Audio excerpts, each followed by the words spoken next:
Lady or Gaga? I thought you'd do. It's Lady Gaga. Get it right. Come on. Anyway, listen, enjoy doing that. Yeah. But Lady Gaga was getting too fat, so I had to put her into a small wee piece of grass. Yes. So I can't take her into my lawn because you think, oh, this is great. And this isn't content, Lee. Sorry, but this is truth. Okay, can we have a great weekend? All right, take care. Lee Gooch back with you Monday morning if he can get through the grass and make his way back to Highland Radio. It's 9 o'clock, time for a news update before we welcome our Friday panel onto the show. Good morning to you, Daniel Brennan. Morning, Greg. The Public Expenditure Minister says a number of one-off measures will be put to government to help tackle the cost of living crisis. It comes as the Irish Independent suggests a second €200 energy credit will be offered this autumn as electricity bills grow. Minister Michael McGrath says his focus will also be on helping those on lower incomes. We do have three broad priorities. One is to look after the most vulnerable insofar as we can, recognising that the cost of living is having a disproportionate impact on them. That will have to involve a very significant package of one-off measures that are targeted and that can be implemented quickly. A Donegal deputy has pleaded with government to get the defective block scheme right this time. Sinn Féin's Padraig McLaughlin called on the Housing Minister to address a number of issues with the new redress bill. He's also called on government to learn from the mistakes of what he called the cruel 90-10 scheme and to deliver justice for affected homeowners. For God's sake, get this right this time. For God's sake, don't make the mistakes, the gimlet eye that led to the so-called 90-10 scheme, that cruel, cruel scheme that is now discredited by all. So we have to get it right this time. Please stop the cold-heartedness. Start from the position of natural justice, full redress for every family, no matter where they live in this country, who have been failed by the past. Allow them to rebuild their lives. Get it right this time. Base it on science, base it on fairness, base it on justice. If you do that, the people can go home and not have to keep protesting and be in these public galleries anymore. 1 in every 13 patients walked away from an emergency department in May without completing their treatment. Throughout the country, over 9,700 people didn't wait to finish treatment in EDs in that month. Sinn Féin's health spokesperson David Cullinan says many people abandoning their visits because of long delays. It's a product of real pressures in hospitals, people waiting for far too long, people maybe taking a decision to leave and to come back on another date to be seen. And it's, again, a symptom of what's happening in our hospitals where emergency departments are overflowing because of lots of other things going wrong in the healthcare system, and also, to be fair, partly because of COVID and COVID presentations as well.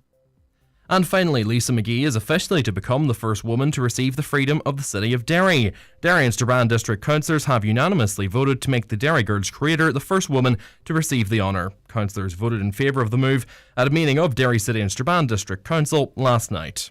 That's all from the news desk for now. I'll have a full news bulletin coming up at 10 o'clock, but until then, good morning.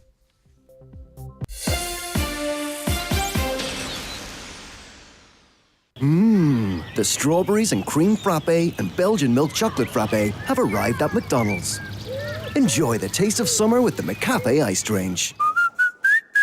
Strawberries and cream until the 26th of July. Contains strawberry flavouring only. Belgian milk chocolate until the 6th of September. Not available on delivery. Participating restaurants only. Subject to availability. And now, it's time for the talk of the Northwest. The 9 to Noon Show with Greg Hughes on Highland Radio. Hello and a very good morning to you. Just 3 minutes past 9 on this Friday, the 1st of July. I hope you're very well, and we're delighted to have you on board for the 9 till Noon Show. Don't forget, we will be introducing our Friday panel to you very shortly. We want you to get involved in the conversation. You can WhatsApp or text the programme on 086 60 25000, 086 60 25000, or call us right now on 07491 25000. And a reminder for you, if you want to watch the show today, as you can every day here, you can go onto our website, highlandradio.com, or join us on YouTube, Highland Radio Ireland, or across our Facebook pages. Okay, time to say good morning now to the Friday panel. We'll say good morning first to Brendan Byrne, CEO of the Irish Fish Processors and Exporters Association. Good morning to you, Brendan. Good morning, Greg. It's good to have you with us, and thank you very much for joining us. Also, Councillor Jack Murray, Sinn Féin Councillor in the Inisho Municipal District. Good morning to you, Jack. Morning, Greg. Morning, Brendan and Lisa. And you've just relinquished your chain after your year. How was it for you? It was a great experience. It was a learning experience. It was a turbulent year at times, but it was a great honour, a great privilege, and I have to say I wouldn't change anything about it. I was truly honoured and enjoyed every bit of it. It was a great experience all around. Are you a former Cathaoirleach, Brendan? I am indeed. I was thinking as much. And last but certainly not least, we have Senator Lisa Chambers, Deputy Leader of the Seanad Éireann and Fianna Fáil spokesperson on European and Foreign Affairs. Good morning to you, Lisa. Morning, Greg. Morning, everyone. How are you keeping? Yeah, keeping well, keeping good. That's all good here in this end. All right, that's good to hear. Right, okay. There's a lot of coverage, of course, as it relates to the cost of living crises in this country. It's not just this country, of course. We discussed this last week, but the speculation continues. The government seems to want to resist an emergency budget, and I think it was Minister McGrath said during the week that, if they do an emergency budget now, the likes of Sinn Féin and others will say it's not enough. And then when it comes around to October, even possibly September, then, people would say, well, this isn't much of a budget. Do you see the dilemma, Lisa, or would you like to see the government use the money that's there by everyone's, it seems, that knows everyone's opinion? There is money there. Would you like to see them helping the people that need it most right now? Yeah, I think it's really important that we have targeted measures. I think it's fair to say, and people will agree with this, that some people are able to afford the inflation and cost of living increases, but there are many other people that are genuinely struggling. So it's trying to, use what our limited resources, because there isn't an endless supply of resources there, and targeting those resources at those that need it most. So, there have been measures to date, and I know that, things move on and it may feel like nothing has happened, but we did have the €200 energy credit. We had extra payments for those on fuel allowance, targeted measures. It was €100 in March and again in April. We're having a reduction in school transport fees. So there are measures that have been implemented, but there's no doubt about it. We're in a difficult period. It's not going to ease up anytime soon. And the plan for the government now is to look to the autumn on the approach into winter when we think people will need it most, and to target measures at that point. And there appears to be moves now to bring the budget forward by a few weeks into September. I can tell you preparations are already well underway in all departments now in preparation for a budget. So it is trying to balance it. But, there's no point in saying otherwise. With the war in Ukraine, with inflation right across the globe, still dealing with the pandemic because we haven't really recovered from that fully. It's going to be a difficult few months ahead, and it's trying to manage that. Yeah, but you say, we have to help people, right? But the way it looks is that we could help people now, but we're waiting to do so that October/September's budget looks good. That's not a great way to govern, is it? It's not about making things look good. It's about managing the country's finances. But Minister McGrath said himself, I heard the words come out of his mouth. He said if we did an emergency budget now, we'd be criticised for not doing enough. And then when we went to distribute the money we had in October, the budget wouldn't look very good. It wouldn't look impactful. So, he pretty much admitted that himself. Well, I think the point he was making there is that there is a limited amount of resources. So if you were to do something significant now, you would reduce what you could do then in October, which I think is just simple maths, I suppose. But it is about recognising that there's a limit to what any government anywhere in the world can do, because there isn't an endless pot of resources. It's about making sure that measures are targeted, particularly coming into winter when we know the people's requirement for, energy, for heating, all of that stuff, that's going to increase in the winter months. So it's trying to target that. And of course, listening to the really serious advice from those advising government, those economists and those that are watching this, that if we do the wrong things, we could actually make inflation worse. So it's a tricky balance to try and strike. But, measures have happened in the last number of months. Do we not need to look at a different way of doing things? If we believe, if we're balancing and making a conscious decision to not give people that need support, to try and stem inflation growth, we need to come up with a different way of doing things, don't we? Because that means we're effectively throwing those that need it most under the bus to keep inflation down for everyone. Well, no, I think we do annual budgets for a reason, and that's what other countries do as well. It's not good for a country to have rolling budgets every couple of months. So there's a good reason why we have one budget every year, and we put a lot of work in preparing for that and seeing how that's going to play out then for the following 12 months. So there's reason for that. But measures have been taken. 2.5 billion worth of measures have already been implemented. So like I said, the energy credit of 200, there was €100 sent to those on fuel allowance in March, the same again in April, a reduction in public transport fees by 20%, school transport is coming down as well, back to education allowance, or the back to school clothing and footwear allowance gone up by €10.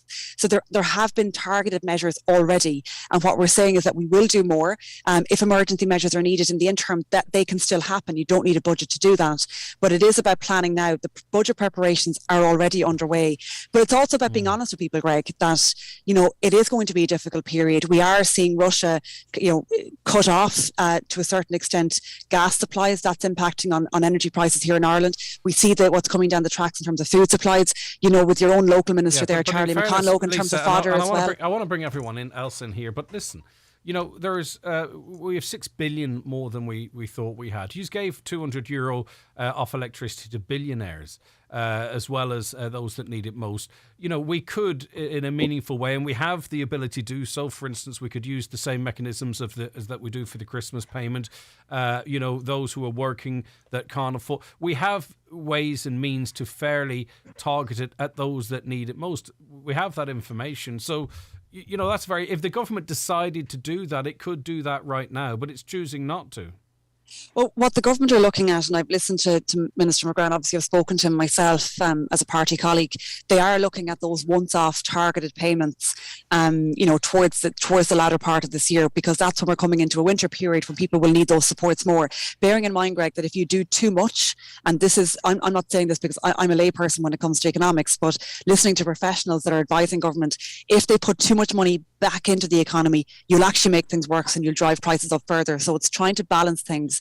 I think no government would be forgiven if they put forward a policy and implemented a policy that actually drove prices further in the wrong direction. Right. So that's the balance you're trying to strike. But that's exactly what government are looking at, is those targeted once-off payments to those that need it most, and acknowledging that there are some people in the country that are suffering more than others, and I think people would accept that. Well, Jack Murray, your party is obviously chief amongst those calling for an emergency budget. I can't help but think, though, if your party was in power, you'd be making the exact same decision. You'd be saying that we need to hold off to October, late September, when people might need the assistance most. You'd probably be saying everything that's Lisa's saying as it relates to what decisions can be made and its impact on inflation. I mean, in reality, if Sinn Féin were in government, would there be an emergency budget? I do wonder.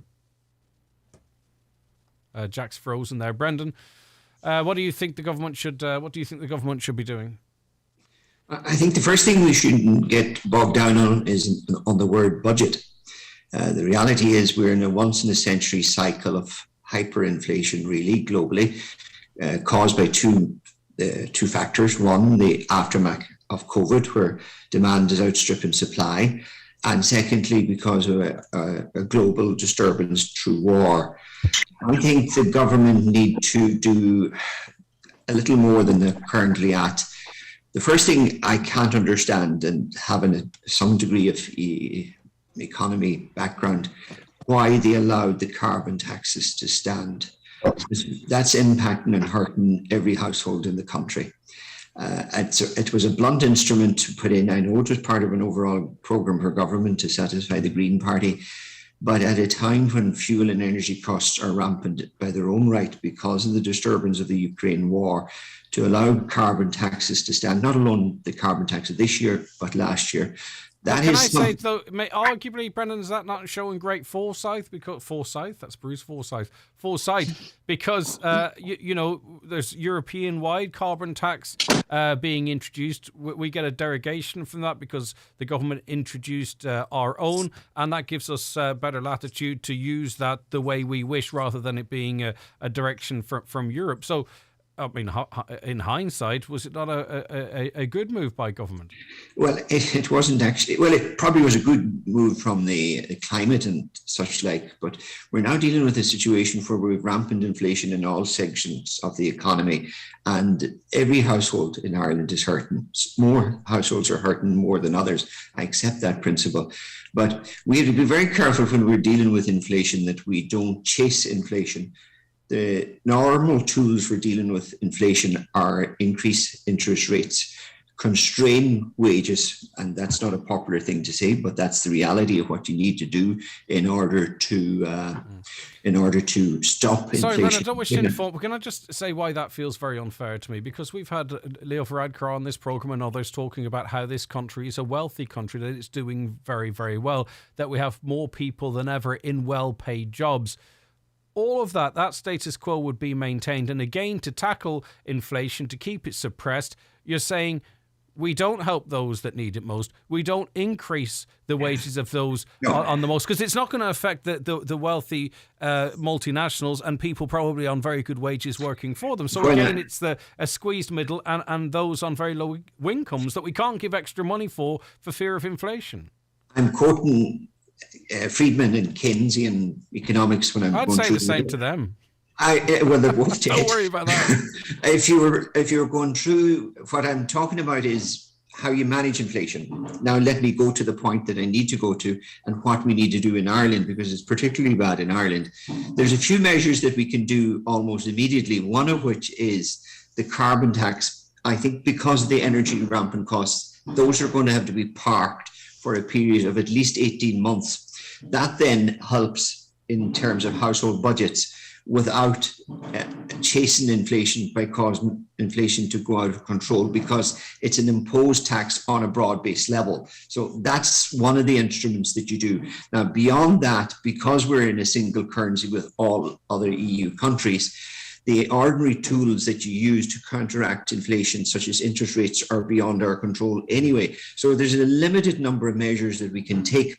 And I think that's the obvious one that needs to be tackled, because in some parts of Donegal, they're paying 40 euros for a bag of coal. That's not sustainable, and it'll probably go up because coal supplies and such like from Eastern Europe are going to tighten in the months ahead.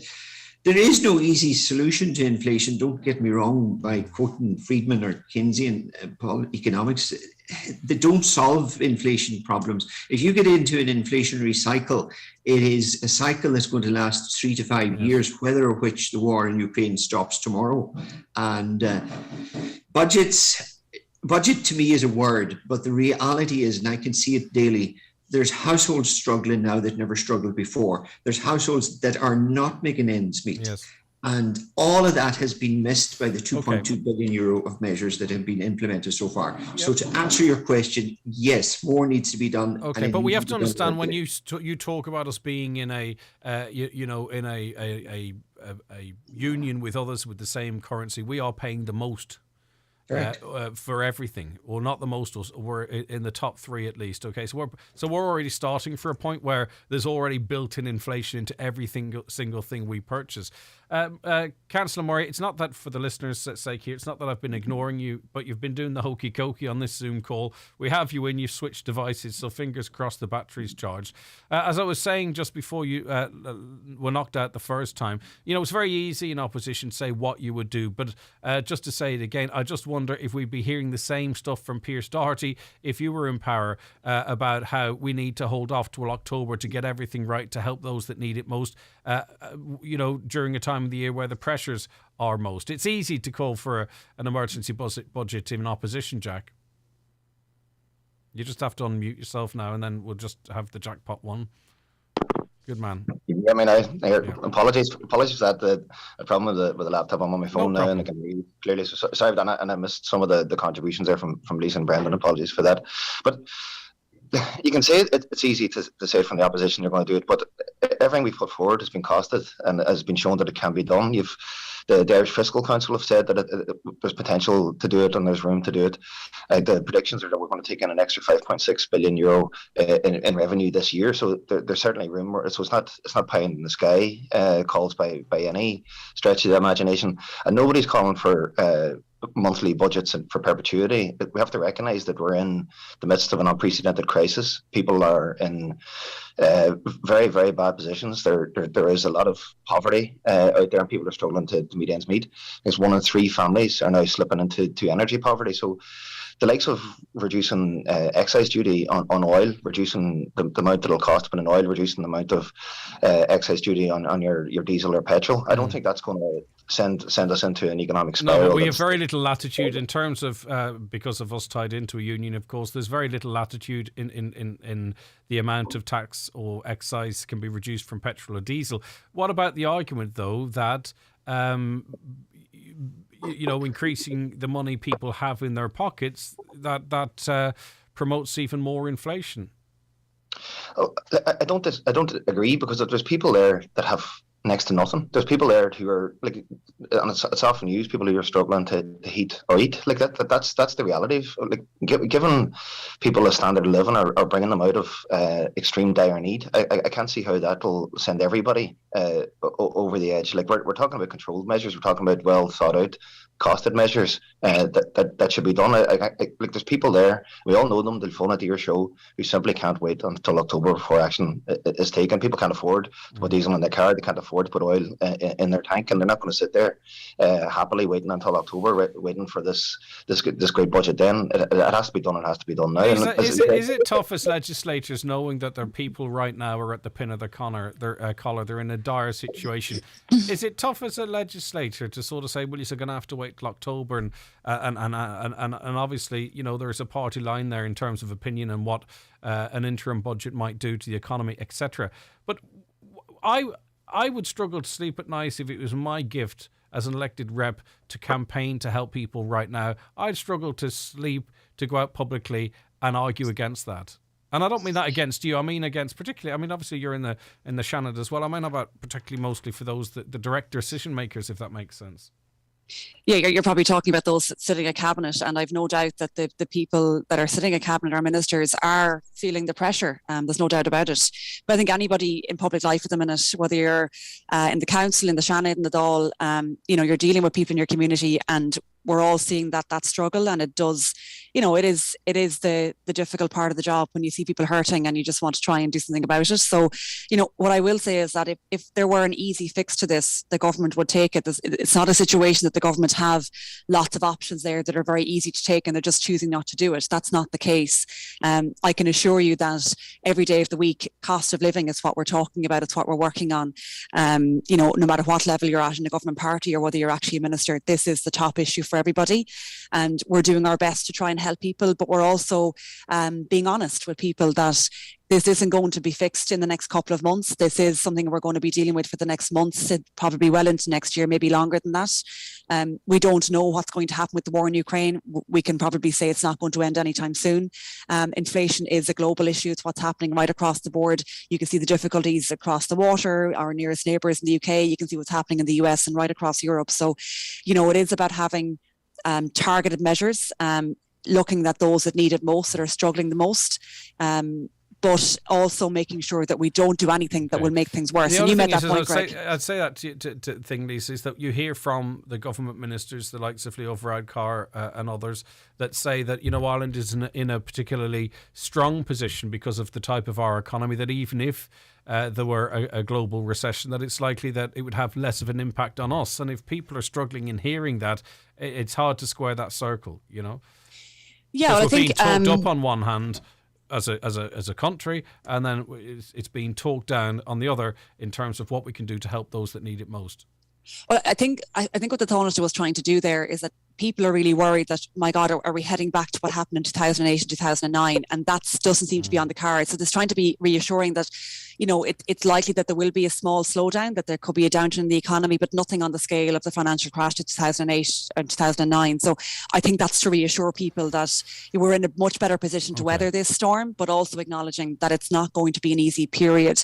But to assure people that this is the top priority for government, that there are no easy fixes, but that there will be targeted measures. We will ensure that those that are most impacted will be those that we help as best as we can with those targeted measures. Do you agree, Brendan? Not fully, no, actually. I think the government need to take a fundamental assessment of exact pain that's in the economy at the minute. I think we came into this inflationary cycle as a high-cost economy where there was a squeezed bottom and middle, very much so squeezed middle, and it's grown by the day. And there are measures that they can take without having to go through the format of a budget. I think energy costs are rampant. I know that you're going to throw at me there's EU constraints, but there's also EU flexibility because all EU members are equally affected here. And I think unless the government get ahead of the curve here, we could make a bad situation a whole lot worse. I'm very cautious from an economic background that we don't chase inflation, but there's targeted measures that you can do.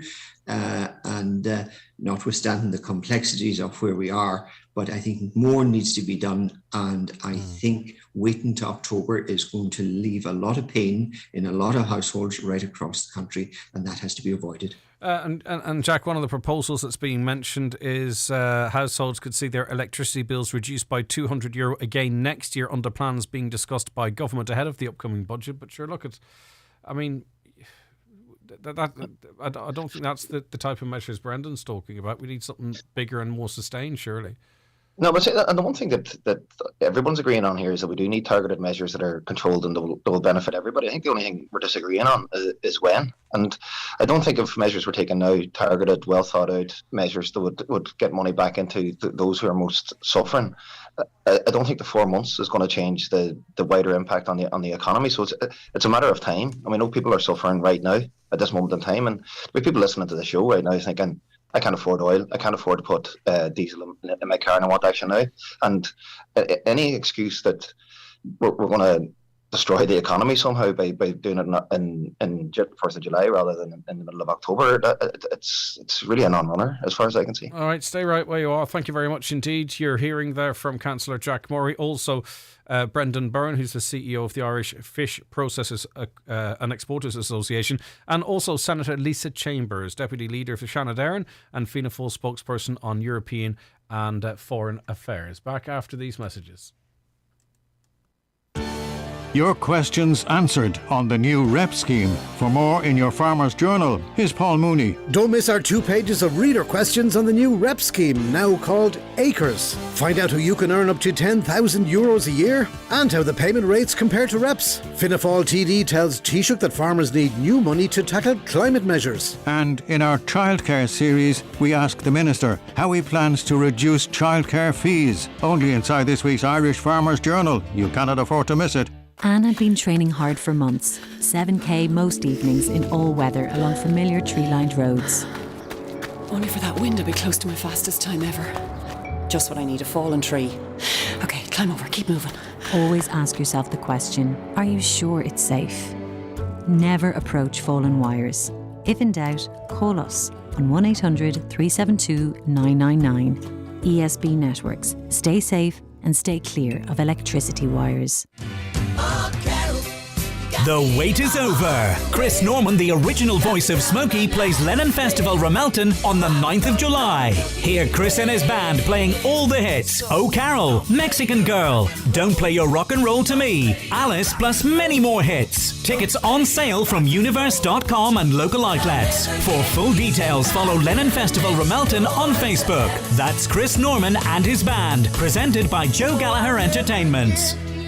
OK, the number of TDs in the Dáil is set to rise to at least 171 after the next general election due to Ireland's rising population. According to the new preliminary statistics for Census 2022, Ireland's population has risen to 5.1 million people, the highest figure since 1841. Now, this will lead to an increase in the number of TDs who are elected to the 39 constituencies due to the Constitution requiring one TD for every 20 to 30,000 people. Now, it remains to be seen if Donegal will get an extra TD, but let's not be parochial about this. Let's look at this on a national basis. Jack, I mean, obviously, I think a lot of people listening will say, of course we don't. We need those that are doing that are currently there, maybe even to take less money and to do more work. And obviously, TDs would argue that they're working flat out and so on and so forth. But do you believe we need more Dáil representation in this country?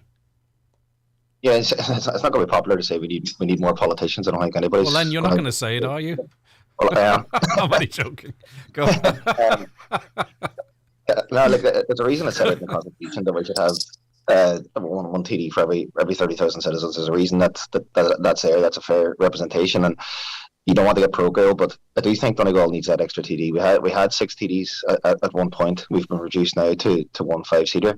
I think when you look at the likes of the Micah vote and issues like that, I think an extra Donegal voice wouldn't hurt going down there to the Dáil. When we talk about fighting for Donegal and all, we need a strong a team as possible. So I do think it's most likely that Donegal will get that extra TD back. I think we'll probably go to 2 3-seaters, and I do think to increase the Donegal team is a good thing. But I do, as a whole, I do think that it is right to have 1 TD for every 30,000 citizens, and that should be reflected along with in line with the census. Yeah, and obviously you would like to see Donegal as a standalone constituency, that the annexed section would be returned to its rightful place. I would be returned to Donegal, for example.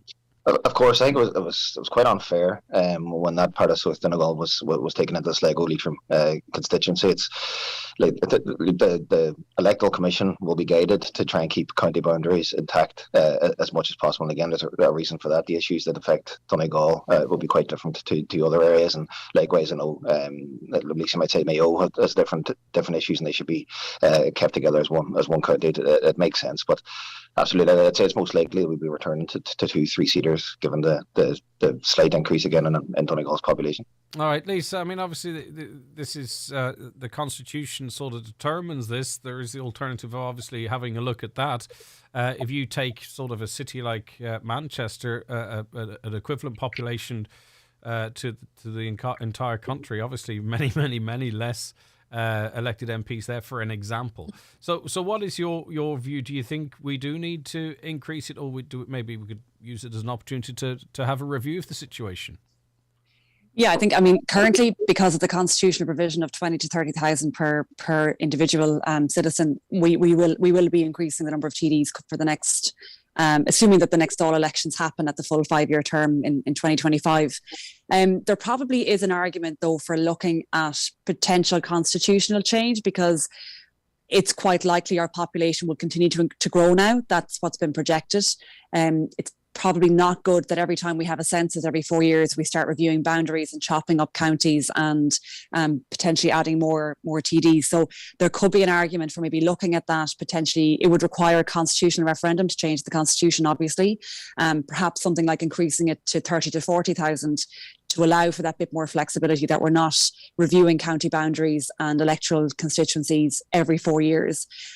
So I don't think we're overrepresented currently, but we could become overrepresented in some ways for the size of the country, notwithstanding that it's still based on that mathematical assessment of 1 to 30. It's, you could actually bring it back down to 1 to 20,000 and have a lot more, but that has never been done. We've always gone for the upper limit.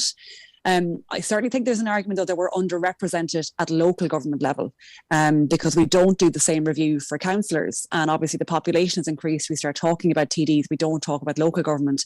We lost town councils back under the Local Government Act in 2014. I think we've seen a loss of that connectivity at a local level for a lot of people. So I would actually be in favour of looking as well at local government. I think we're, by EU standards, we are underrepresented for councillors, and perhaps looking then at maybe making provision to maybe adjust those numbers for Dáil representation. Maybe just I'm thinking now 30, 40, 50 years down the line. Would you like to see councils given more teeth as well, to have powers that were taken, stripped from them, returned, maybe even making them the councillors themselves, not just the executive, but the people that we elect that make the decisions. I mean, in a budget situation, it's determined by the executive, and then we have 3 days of drama as 38 councillors squabble over what to do with 150 grand out of a 28 million euro budget. I mean, it's a farce, really. Well, it's actually the budget is determined and signed off on by the local elected members. But you're right, Greg, in that it is pre-drafted by the executive and presented to the councillors often as a fait accompli. And there can be very little wriggle room if you have the executive telling you, well, this is the budget that we have. We've got X amount for payroll, X amount for different services. But ultimately, the councillors do decide on the budget, and they can refuse to adopt it. That brings its own difficulties then, because the department then have to come into play. But they can refuse to adopt it until such time as someone's appointed to adopt it. So, I mean, It varies, Greg. It varies across councils, but our councillors often don't have the same access to expert advice that the executive have. They are quite stretched because we have less councillors now than we used to have back in 2014. Councillors are covering bigger areas. They're dealing with more constituents, so they have less time. They're time poor, and it has become a full-time job. So I think there's an argument for having more representation at the local level, better advice for councillors running up to things like the budget or the county development plan. Their two biggest jobs is your budget and your county development plan. They're not given much assistance in that regard in terms of expert advice. So I think we certainly could do with having more activity at a local level, because that is the closest you get to your citizen, is your local councillor. All right, Brendan Byrne, former councillor. Yeah, well, firstly, it's a consequence of the Constitution. I wouldn't be for reforming it, actually. I think the strength in democracy is the closer the elected people are to the TDs or councillors, as the case may be. And I think 30,000 is an adequate figure. If you broaden that out any much further, you're disconnecting the people from the elected TDs, and that is to be avoided. I think in terms of Donegal, if I could be parochial, I'm not convinced that we're going to go back to 2 3-seaters at all. I think we're 18,000 votes short of going back to 2 3-seaters. I would be very concerned, in actual fact, that a greater chunk of South Donegal may find itself going into Sligo-Leitrim. I think at a population of 161,000, it looks like we're going to be confined to a 5-seater with a... I think it's 166, is it not? Sorry, 166. Yeah, so in that case, we're 15,000 short, which is half a seat. In order to do that, obviously, you would have to take half a Leitrim into Donegal. That causes knock-on consequences for Sligo-Leitrim. And I think they're going to avoid that. I think they're going to be cautious when it comes to the west of Ireland, because the population growths in the east are so strong, much stronger than what we have here in Donegal. So unfortunately, and I have to say unfortunately, it's going to be a 5-seater, I think, in Donegal. But to address the overall issue, I think the Constitution, when it was written back in 1937, had this 20 to 30,000 range. We've always erred to the closer to the 30,000 of a population per TD. That's there for a reason, and that is to make democracy work and to have democracy closer to the people. And I would be very loath to increase that top line figure. Michael Doherty is the PRO of the Micro Action Group and has joined us. Michael, good morning to you. Thanks. I know morning. You've got your own everything else in your life and work to be getting on with, so we appreciate you making yourself available to us. We can talk about how things planned out in the Dáil yesterday, but firstly, if you don't mind, for the listeners who may not be aware, in terms of this process, what happened in the Dáil yesterday? What was the function of yesterday's proceedings in the Dáil in the whole defective concrete block scheme of things? Yeah, well, thanks, Greg. 2 things happened yesterday. The first one was it was the deadline for the amendments to be tabled against the bill. The bill was only given to us on Sunday night, made available to us on Sunday night, and we worked day and night. A very diligent team here in Donegal and in Mayo in particular.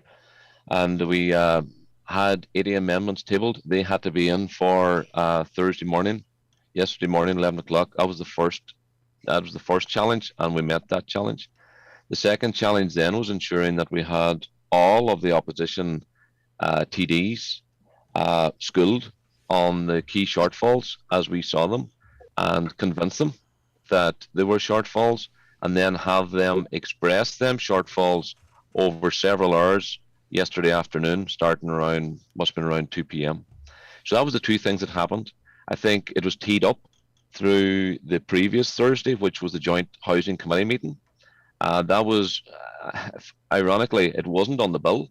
It was on the general scheme, which had only been given to us a few days prior to that. The bill actually was shorter again in terms of meeting our requirements than what the general scheme was. So we had to re-evaluate everything there in the space of 3 days to be ready for yesterday. But we rose to the challenge and we met that challenge. And so I think of the a lot 80 of stuff amendments, how many of those would you say red lines? We have got things in there that you'll say, are they the biggest issues in the world? It depends. It depends who it affects. I'll give you one very simple one, for example. If you're a landlord at the minute, I've had one woman ring me to say My mum is 75 years of age. She's a landlord. She was hoping to pass that home on to me. That's her gift to me. If I don't, she says, I don't want to be a landlord.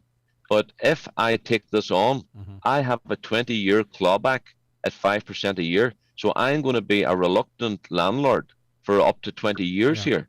And all my mum wanted to do was to give me that home. So that's tabled in there. Is that a red line issue? Where do you draw the red line issues? Well, the bill is so fundamentally flawed. The bill, Greg, is so fundamentally flawed across a range of things which breeds nothing other than contempt for a homeowner that we can't accept in any shape or form as it stands right now. But have we got key ones jumping out at us that affects the vast majority of people? Absolutely. Has there been any movement to your satisfaction on the inclusion of foundations, for example? Well, I think what we done was exposed everything last Thursday. We exposed it, and we now have people talking about it that never talked about it before. We have now 4 counties that joined together in a joint statement. There was a very strongly worded joint statement. I don't know if you got a chance to see it or not. But, you know, this is not a lone voice in Donegal anymore. This is 4 counties that put their neck out, said what they needed to say, and we know we have 13 counties, which is half of the Republic of Ireland, that are known to have defective concrete blocks. This is only getting bigger. Okay, but the thing about it with everything, you know, of those 80s amendments, the bottom line is here, as it stands, the scheme though is not a 100% redress scheme. It's far short of that for the majority of people. So to get it to a 100% redress scheme, what has to be done? The cap has to go up. Is inflation part of that? Is certain expenses? Expenses that householders will incur, do they have to be taken out of the overall budget? You know, that is probably the ultimate red line here is if the majority, it's not a 100% redress scheme, and currently it's not. Everybody needs a pathway to 100% redress. That's where we have tried to be creative. You know, we know that the department very skillfully limited the scope of, through the terms of reference, that SCSI, the independent people who were setting the rates, the department very skillfully in the background reduced the scope, so you've got eligible costs, but you've got true costs, and that gap is about 20%. It's massive. It's massive. And the things that contribute to that is the fact that it's a builder's finish that you're left with in your house. That's what the department thought appropriate here, right? So we know that we have got to make up the difference. There's a cost. Inflation is not built in there. There's no mechanism for rates to be reviewed each year built in there on top of the inflation. And then finally, you know, the biggest one is we said, okay, for homeowners that see no other pathway other than to reduce the size of their home, at least give them the grant you were going to give them. Let them use that to build whatever size of house they can afford. And they're saying, no, we'll not do that. We're going to reduce your grant. If you decide to reduce your house, you're still out tens of thousands. Okay, so next week, just fundamentally wrong. Next week, there will be amendments proposed, discussed, adopted or not adopted. Is that the process next week? Over how many days? When will we know the final shape of this scheme so that we can make a determination as to whether or not it's suitable? So we've been given, as usual, a limited insight as to what's ahead of us. But as we know it right now, Tuesday will be the business committee. The government has seen fit in line with their policy of trying to ram this through at all costs. They are allowing 2 hours only to debate the 80 amendments. We've got 2 hours, right, on a 10-year campaign that we put heart and soul into here. That's what we've been allowed. So that business committee will take that on, and they intend to push for 8-9 hours of this. Right, where it falls, we don't know. And then depending on what that time allocation is agreed on Tuesday, that will roll onto Wednesday. And on Wednesday, the amendments will be tabled and they'll be voted upon. But we'll have to, you know, whatever amendments don't fit into that 2 hour space or 3 hour space, they're forgotten about. They just sit there. They're on record, which is why it's important. And then we'll get also that's where we get to debate. And it's next week where we'll get to find out if people are following through on their commitments to back homeowners as well via votes. Absolutely. It's going to be okay. This is a key one, yeah. And I'm going to bring our panel in here now. I don't know, Michael, if you want to stay and listen to what they have to say, or if you have to leave. I'll leave that at your discretion. Lisa Chambers, you know, I mean, you know all about this. Your constituency also, with your area, your home place, your county. Many people affected by this. Your views on the process, I suppose the avoidance of pre-legislative scrutiny and this truncated, squeezed process on a... Forget, this sounds terrible. I mean, forget the homeowners, and I don't mean that. I think even Michael knows I don't mean that. This is, at least at least €3 billion of taxpayers' money. You know what I mean? If you're not having the correct processes for the people affected by this, at least do it for the economy. But anyway, what do you think, Lisa? Yeah, it's been a hugely traumatic experience for many people. And, as I said there, it's been going on for about a decade now. There's a lot of homeowners in Mayo affected where I live. Not as many as Donegal. It's definitely, the scale of it in Donegal is incredible. My understanding as to why pre-legislative scrutiny was waived, I think all parties eventually agreed to that it was to try and get the scheme up and running quicker. So that was... Sorry, when you say all parties, sorry, Lisa, just to be clear, because obviously this is a very sensitive subject. When you mean all parties, being whom? Not their specific names. You mean political parties or the... Yes, sorry. No, all political parties. I don't sit on the Housing Committee, but my understanding was that was agreed by all parties at the Housing Committee, that was the right thing to do. The Housing Committee is dominated by government members, though. But as far as I understand, it included opposition as well. The reason for waiving it wasn't to try and be cute. It was to try and get the scheme up and running quicker. So that was the reason for that. Before we hear more from Lisa, your party backed the waiving of pre-legislative scrutiny in the Housing Committee? No, our party wanted full pre-legislative scrutiny. I think Jack, some form go of ahead, Lisa. scrutiny. Yeah, no, I think my understanding, Jack, and you can correct me if I'm wrong, I think that your party was okay with that at committee last week. But we'll certainly have to. Anyways, we're probably digressing a small bit. Anyways, okay, but just that is quite important. Lisa, Michael, one quick word. A quick word. It was compressed pre-legislative scrutiny in the form of 1 day or nothing. Right, so we wanted full PLS. That was completely off the table. And then we had opposition say, well, listen, if you're going to give us nothing, which you're entitled to do because you've got the votes, then at least give us the 1 day. That's how the 1 day came about.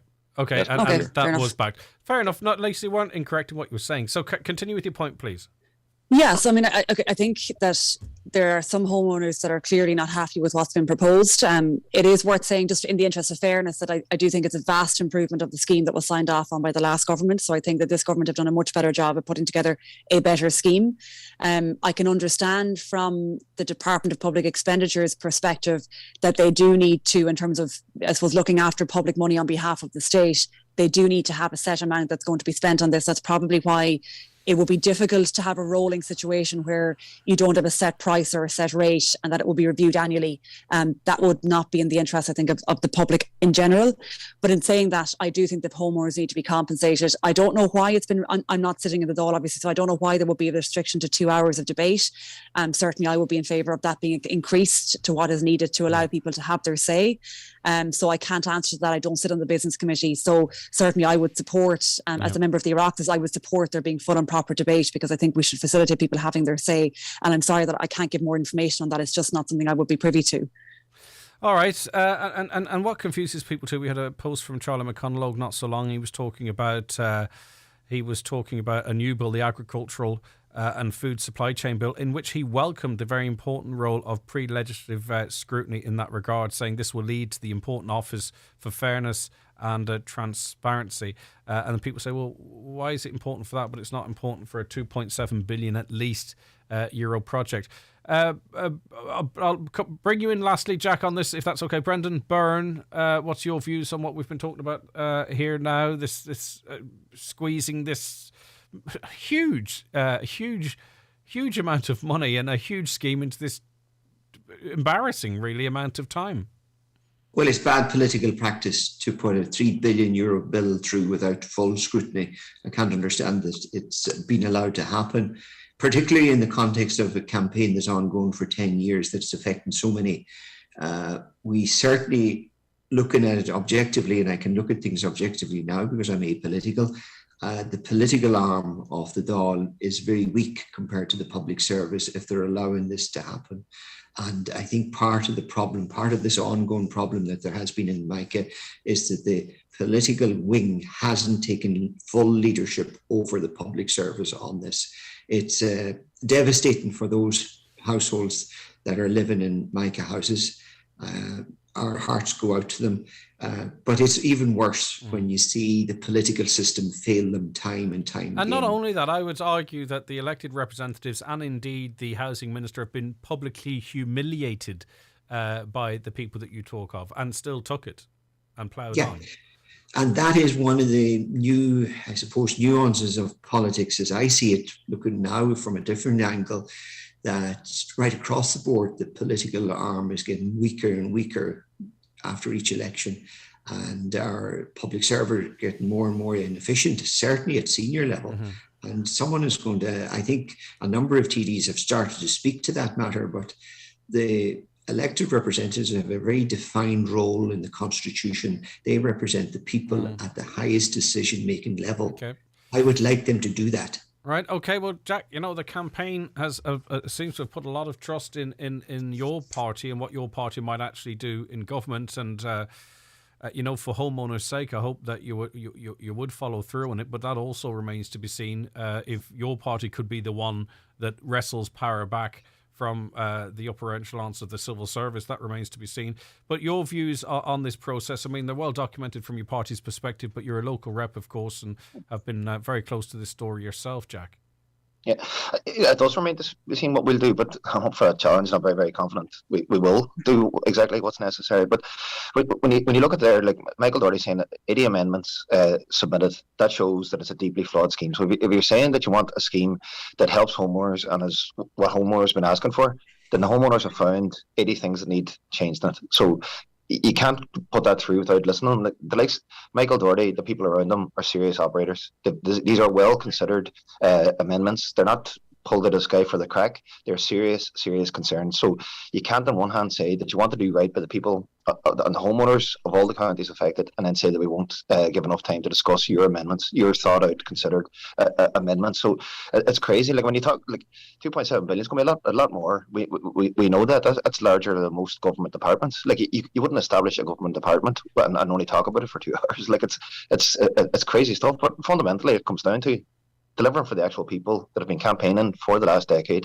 who have now, at this moment in time, said that these things need change. Like you look at the likes of Pyrotite. Like there are chartered engineers submitting reports for houses to be demolished based on the presence of pyrotite. If that's not included in this scheme, we could be talking in 15, 20 years with houses still falling down in Donegal because at this moment in time, we did not address that problem. That's the reality that's going to happen. I want a last word from Mike on it, but Lisa, just out of interest, I mean, obviously you're a politician, but you're also a consumer of information news. How big of a story is this in Mayo? Like, is it on Midwest Radio a lot, for example? I mean, is there a lot of pressure on you politically on this issue? Like, how big of a conversation is this in Mayo? Yeah, and it is a big conversation. It's again, it probably isn't on the scale of Donegal, and it does affect predominantly the northern part of the county, so the area closest to Donegal. But there's huge sympathy, even in areas of the county where people are not affected. There's huge sympathy with those families and those homeowners to get this right. So yeah, it would be a big political issue locally, and I know that it's become an issue now in Clare and in other counties as well, where this is becoming evident that it's a problem there. So, I mean, it's a big issue for the state because the cost of it is just colossal, as has been pointed out by your last speaker there. That it is going to run to billions of euros. We don't really know how much it's going to cost us in the long term, but it is important. You can't put a price on people's homes, in terms of what it means to that family, and we will never properly compensate people for the anguish and the trauma that they've been through for the last decade. No, they'll just take their houses being fixed without having to incur huge costs, or a scheme that makes sense. And that's important to make sure that it's not, that it is accessible to people. And they can use the money, even if it means downsizing, they can use the money to try and limit the amount that they put in their pocket, have to take out of their pocket, because the problem is so many people, and this is it, it's not about, I don't want to have to take 10,000 euro out of my savings account or 30,000. This is actually people that can't use the scheme or can't fix their houses because they simply don't have that money or access to it. And therefore, it's doomed to fail, it's doomed to stall. Michael, finally then, in a couple of seconds, is that right? And I really appreciate your time. How important is the next 7 days in terms of this 10-year plus fight? Is this it? Is this the final stand with this government anyway? Well, just very quickly, you asked how big a deal it was in Mayo, and I agree with Lisa. It's talked about, and we have got good, strong contacts in there. That said, there was only one TD that represented Mayo yesterday during that heavy debate. One TD, Dara Calleary, and he was absolutely brilliant. We had our 5 in there, and we had 3 that fought the fight for us. And we had Podrick, we had Pierce, we had Thomas, we had Joe, that was nowhere near Dara Calleary's standard, absolutely nowhere near it. and we had Charlie, who was just not at the races, and Charlie's been Charlie and been consistent the whole way through. So we were extremely disappointed. We were also disappointed the likes of Mayo couldn't field more than one TD, albeit a really good, at a really strong level, and made a strong contribution. Now, regards where the campaign is and everything's at, our job now is to ensure that the fight at the business committee on Tuesday, we come out the right side of that. I think everybody on this here panel would also agree. We need more than 2 hours. We can't insult this anymore with a 2-hour debate. Okay, so that needs to happen. And then on Wednesday, we need to see, and we will reprioritise our amendments, as difficult as that is, because every time we come down the funnel, we're leaving somebody behind, and we, hand on heart, do not want to be doing that, but we've got to work with what is allowed. So we have to, shortlist that. We have to drive home the key amendments that are going to get this thing at least a pathway for everyone. And then after that, we bank what we get. We're a lobby group. We bank what we get. And then we come along and we turn around and say, how do we change this government? Because we are not interested in them coming back with their next version in 6 or 9 months' time. Okay. They've had too many chances already. Michael Doherty, thank you very much for your time this morning. I really appreciate it. Lisa, it's always a pleasure to have you on, and I really appreciate you taking the call and joining us. Thanks, Greg. Thanks very much indeed, and have a great weekend. Councillor Murray, thank you very much indeed.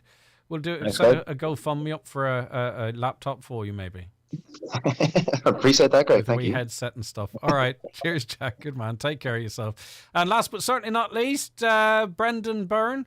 Thank you very much indeed. Always good to hear your points of view. Well informed as always. People know that.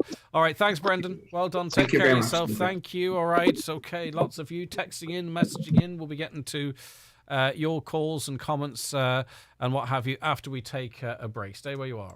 Don't sleep in and miss the very latest beds and mattress offers from dfibeds.ie, Ireland's leading online bed and mattress retailer. You'll get a comfy Irish-made mattress, upholstered base and headboard from an amazing €229. Check out the full range at dfibeds.ie. Delivery free and guaranteed to you within 7 working days. DFI Beds. Sleep well, live well. Quick, write this number down. 91 48 234. Fleming Doors, industrial doors, garage doors, agri doors, insulated doors, milking parlour doors. Fleming, 91 48 234. A massive summer footwear clearance sale is now on in McGarrigle Shoes, Letterkenny. All sandals and other summer footwear must go, with up to 50% off. Don't miss out on great savings right now in McGarrigle Shoes, Main Street, Letterkenny. All new Mondays at Warehouse Bar and Kitchen. Date night. Bring your partner, your mate, your bestie, your BFF, whoever you fancy. 2 main courses for €25 and selected cocktails only €6 with live music from 8 p.m. every Monday at Warehouse Bar and Kitchen, Main Street, Letterkenny. Book your table now.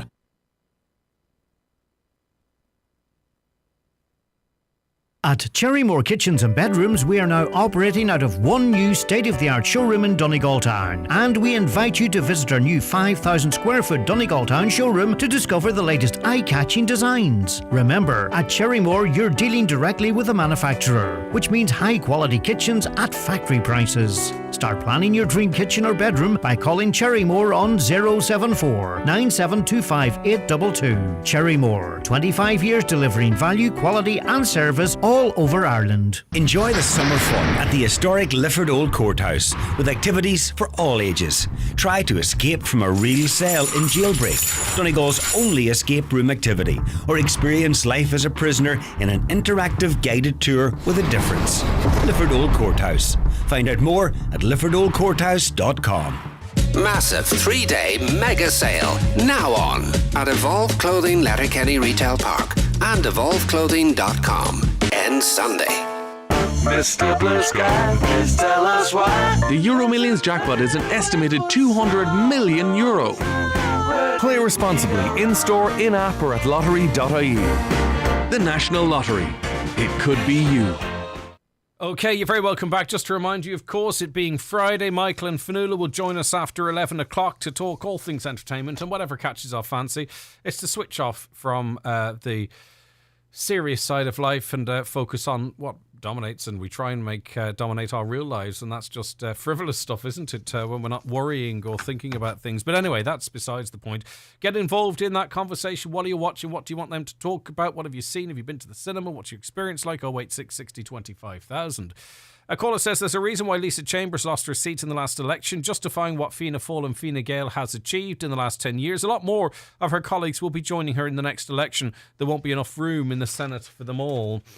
Why should the government fix the problem? What about the manufacturers? Why is there no comeback from them or the council who failed to regulate? Well, of course, as it relates to perhaps... there's an oversight issue here. This was allowed to happen because there was no regulation or very little regulation and certainly no enforcement of it. It's still happening right now, okay, by the way. It's generally accepted that there are still places producing defective products. That's where we're at now, facing into a $3 billion bill to fix the mess previously. The government say part of their clawback on that money will be pursuing people who may be liable. All right, listen, I have loads more of your comments. I will get through them all, but it's time for us to take a break for the news and obituary notices.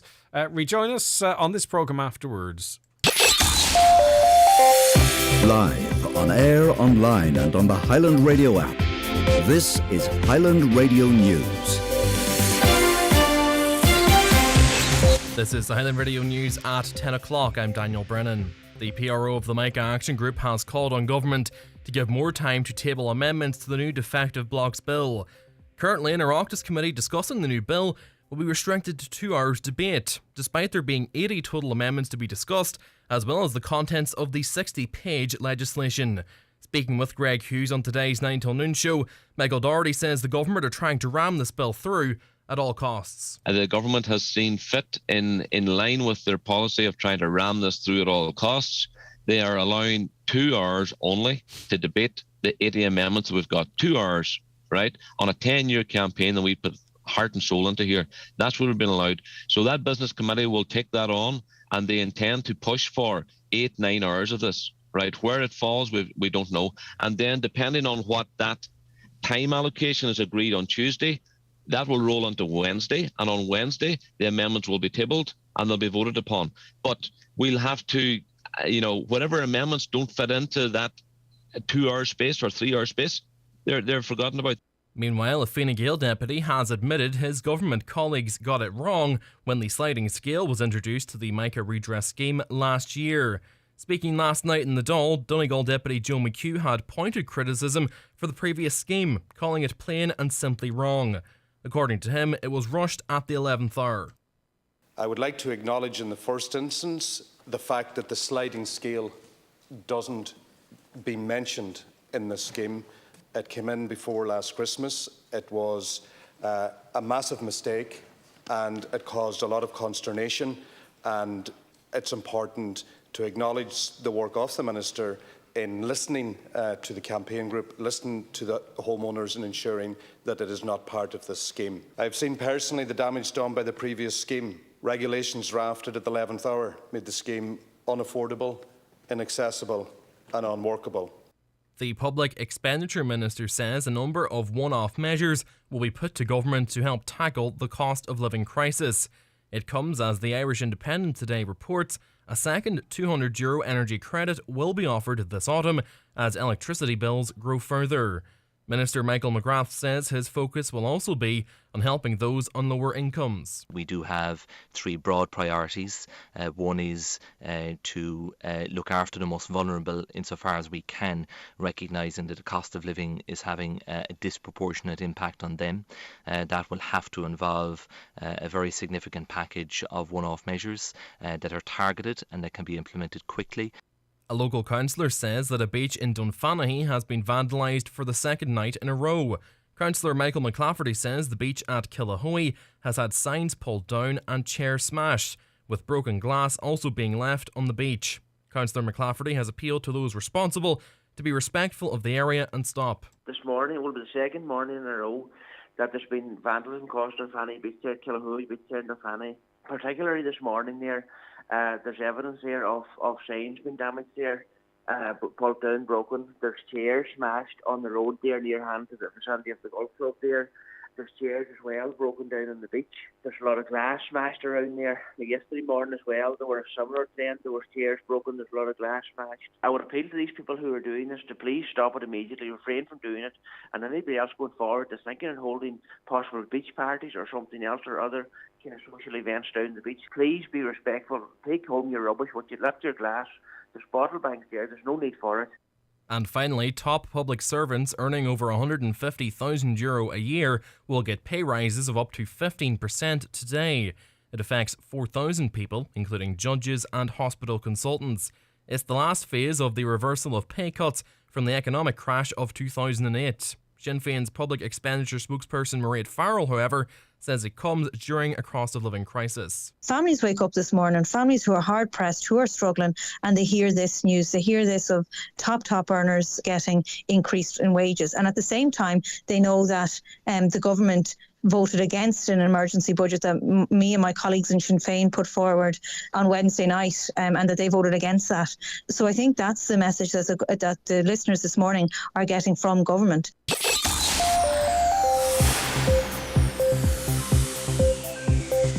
Weather now, cloudy with patchy outbreaks of rain or drizzle this morning. More widespread falls of rain will move through this afternoon, turning heavy at times later. Highest temperatures of 14 to 16 degrees Celsius. That's all from the news desk for now. I'll be back with headlines at 11 o'clock, but until then, good morning.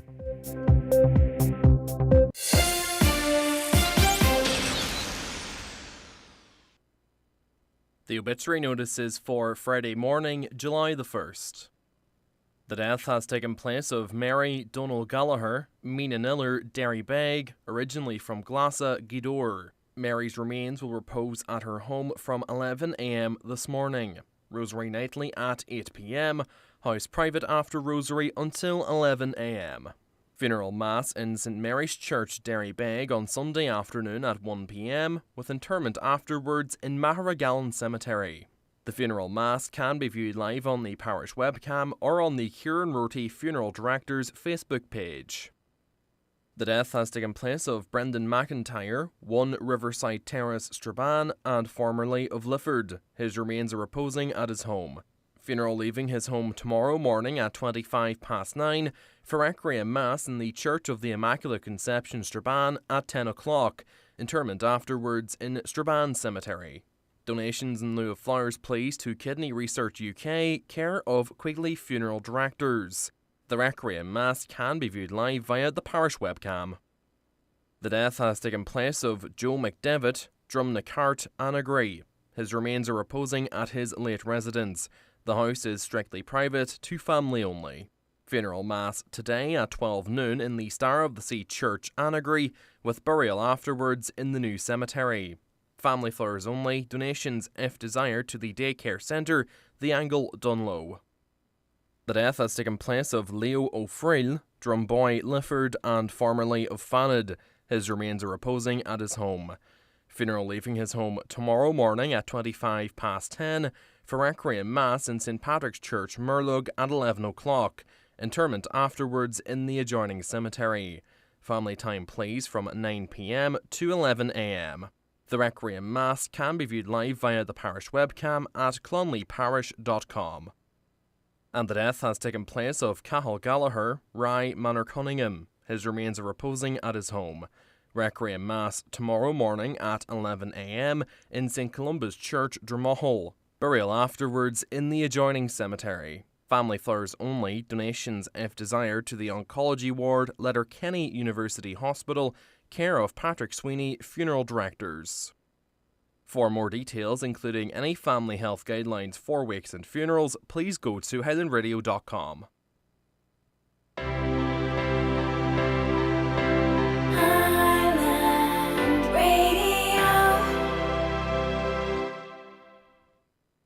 And you're very welcome back to the programme. Let's hop straight on to some more of your comments before we take a break for the bingo numbers. Don't forget, a little later on, we'll be bringing you a weather forecast for the week and into next week. And the high pressure is going to build, I think, as many have been predicting. A little slower because we're more northerly, but it is looking good as the week wears on. It's looking good for this weekend as well.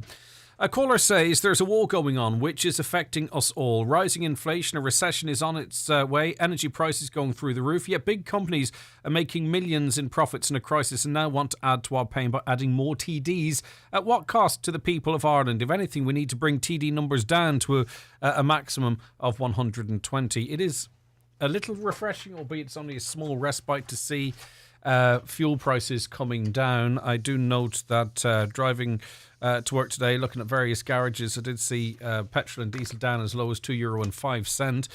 Listen, I mean, you know, we were rightly complaining when it was going up to a sort of 170, but 205's much better than 225, if you know what I mean. Every little helps. Greg, New Zealand has a population of 54 million. They've got 120 MPs in their parliament, says that caller. Right, thank you very much for that. Greg, it would not matter if you put in 200 councillors. They won't make any difference. Our country's still the same today as they were years ago. It is down to who you know. If you want something done in this country, I know this for a fact. Okay. But I suppose the idea would be that you would give them more powers. That would help, wouldn't it? Right, okay. Morning, Greg. We don't need more TDs. The TDs and politicians we have in Donegal did nothing for the Micah families. It was Paddy Diver motivated the people to get as far as they have. Thank you.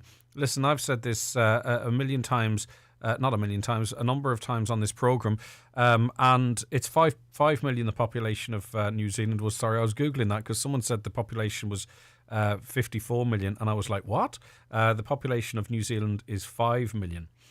So it's actually not dissimilar to here. But you probably wrote that. Still, it is 5 million, the same as here, and they've got 120 MPs in their parliament. So I would imagine, actually, maybe that's just a wee typo, and that's the point you were going to make. But yeah, you see, the thing is anything. The only thing changes anything in this country is people power, really. And that's. I don't mean that with any disrespect to politicians, by the way. I know they do work away for people. That's what a lot of people feel. But anything changes here. It's when people get together and go out into the streets. I can list many things. The Micah situation, the war's not won, but the war is progressing because people took to the streets. The stroke unit at Letterkenny University Hospital, would progress have been made as it was if it wasn't for people taking to the streets in the numbers that they did? The water protests, remember that? I mean, if people hadn't taken to... And I don't understand why that penny hasn't dropped with the public, that if there is things that you really think, you know, this is... Because what's happening is there's... I'm not sure if I said this on this programme or not, but a lot of people upset with how this country's being run, but generally are in favour of the system, if that makes sense. They're not doing an awful lot. You know, I mean, obviously, you know, we're pointing out where the problems are, this, that and the other. But there's another group of individuals who actually don't like the way this country is run. And we're seeing this in Canada. We're seeing it in Britain. We're seeing it in France, in Germany, America. And they are actually organising themselves and protesting and going out, small protests here and there. And it's not what they want, is not what everyone wants, but they're probably going to achieve much of what they want because they are actually organising, meeting up, going out, even small protests that build from time to time. But people that are generally happy with the way countries are operated, but don't like who's currently governing at the moment, aren't doing anything. And it's interesting to see that right across the world, if that makes sense. A caller says, we now only light a fire on a Saturday and a Sunday when the children are all home. Life for us is getting so depressive. I'm praying a good July and August to save a little money. These politicians have no idea of living in the real world. And that is the real world. They're not praying for good weather in July and August so that they can fill up their hot tub and have that humming away. It's literally so it's warm enough not to have to light those fires and to save that money, presumably for a long winter. And that is the reality of hundreds of thousands of people in this country. That's not just one listener. That's hundreds of thousands of people are in that exact same position, or worse, in fact. A caller says, when you can't afford it, you can't do it. There is no way politicians should be given a pension until they're actually of retirement age like the rest of this country. Read the cost of living. October is too late. How can we have an endless money pit for refugees coming into this country but nothing for the people of this country who've contributed to it? Now we are told there will be no cap on those entering this country. How? I, for one, dread this winter again. And I'm sorry to labour my point, but please, like, everyone's entitled to their own opinion. But if you, again, I'll just make the point. Of the 12,000 homeless people in this country, they wouldn't have been homed if the Ukraine crisis hadn't happened. You know what I mean? The people affected by defective concrete blocks wouldn't have houses built for them or modular homes if Ukrainians hadn't come here. That was a decision that the government has made, but they didn't say, right, we're not going to help these people, we're going to help those people. I think people should put pressure on them to say, right, we've seen what you can do through COVID. We've seen what you can do to react to a refugee crisis. Now implement that for everyone and start doing stuff that hasn't been done for arguably generations. A caller says, for the Sinn Féin guest, that's Jack Murray, his party voted last June for the government's climate action plan and taxes, and if the government locks down this country again, they'll support them again and again and again. Another caller says, again, all prices have fallen, yet we are not seeing this passed on to the consumer. And by coincidence, I did mention that I have seen at a number of stations as they're getting new supplies in that their prices are falling, not anywhere near where we'd need them to be or could afford them to be, but they are going down 20 cents in some petrol stations that I've noticed. Okay, good luck if you're playing the bingo today. Here are your numbers. It's time for NCBI Bingo on Highland Radio. It's Friday, the 1st of July. You're playing on the yellow sheet. The reference number is S10. It's game number 26. The numbers are 8, 48, 43, 84, 14, 29, 67, 55, 16, and finally, 83. Phone your claim to 9104833 before 8 tonight, leaving your name, contact number and the name of the shop where you purchased your book, and we'll call you back the next working day. Get all your NCBI bingo information at highlandradio.com. Donegal County Council, in association with Bryson Recycling, are holding a half-price bulky goods event at Carrendona, Milford and Stranala Recycling Centres from the 20th of June to the 2nd of July. During site opening times. For more information and opening times, visit donegalcoco.ie or call the council on 074 9153 900. So how's your constipation these days, Patsy? Oh, I've been taking Fibergel. It's full of fibre, which naturally relieves constipation and helps maintain regularity. Fabulous. My constipation is much more mild, so I take the chewable tablets from Fibergel. Super convenient. Just pop it in your mouth to make number 2 a little less of a to-do. Mum, Patsy, I am never coming to tea with you again.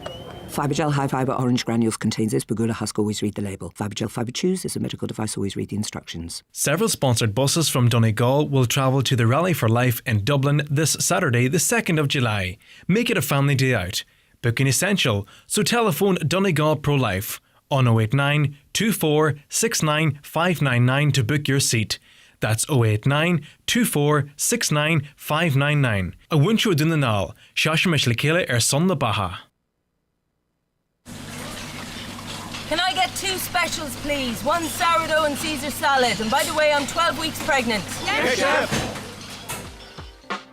We don't always know who's at risk from COVID-19 and other viruses, but we do know how to protect them. Keep hands clean and wear a mask. Let fresh air in, get vaccinated, and stay at home if you are unwell. From the HSC. For us all. Okay, let's catch up on some more of your interactions with us. Hi, Greg. Do we really need more of these politicians and their civil servants taking big wages and expenses? Most of them wouldn't know where Donegal is or care. As far our council, they should have known about defective blocks 10 years ago and ignored it, put staff into hospitals and schools. Can't believe what I'm hearing. It's a pay restoration for civil servants, not a pay rise. These people are heroes, having given up wages for years, and we should be thanking them, not vilifying them. Okay, I'm not sure we were talking about pay increases, but thank you.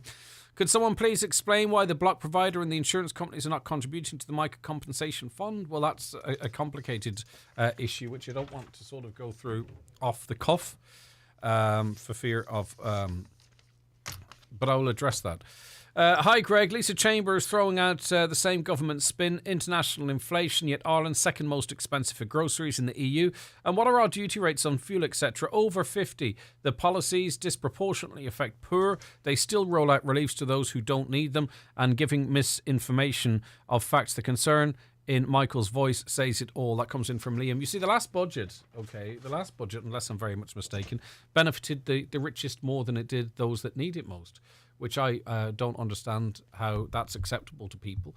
Like it was said on this programme, we discussed it on this programme, and, who's to say, as I said a couple of weeks ago, those calculators that you do, you will put in your income, see how you benefit from all the announcements, and maybe lucky if it goes up €5 or €6 a week. I'd be astonished if it was any more than that.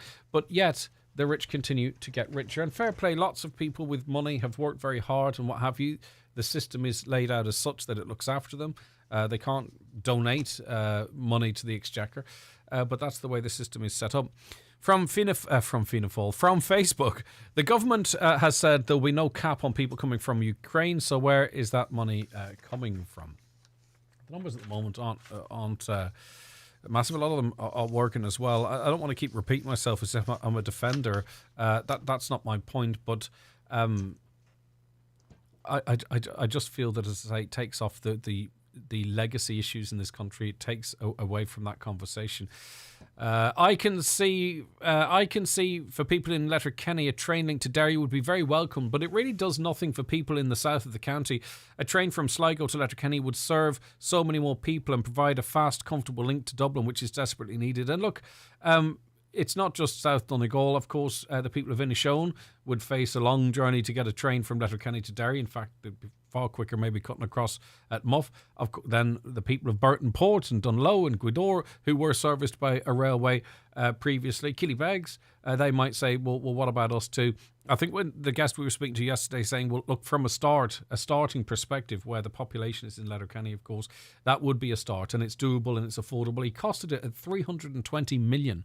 When we talk about some of the money that we do talk about, a rail link from Letterkenny to Derry, and this is from someone who works in this industry in England, to be able to construct such for 320 million, then see where we go from there. It would be a start.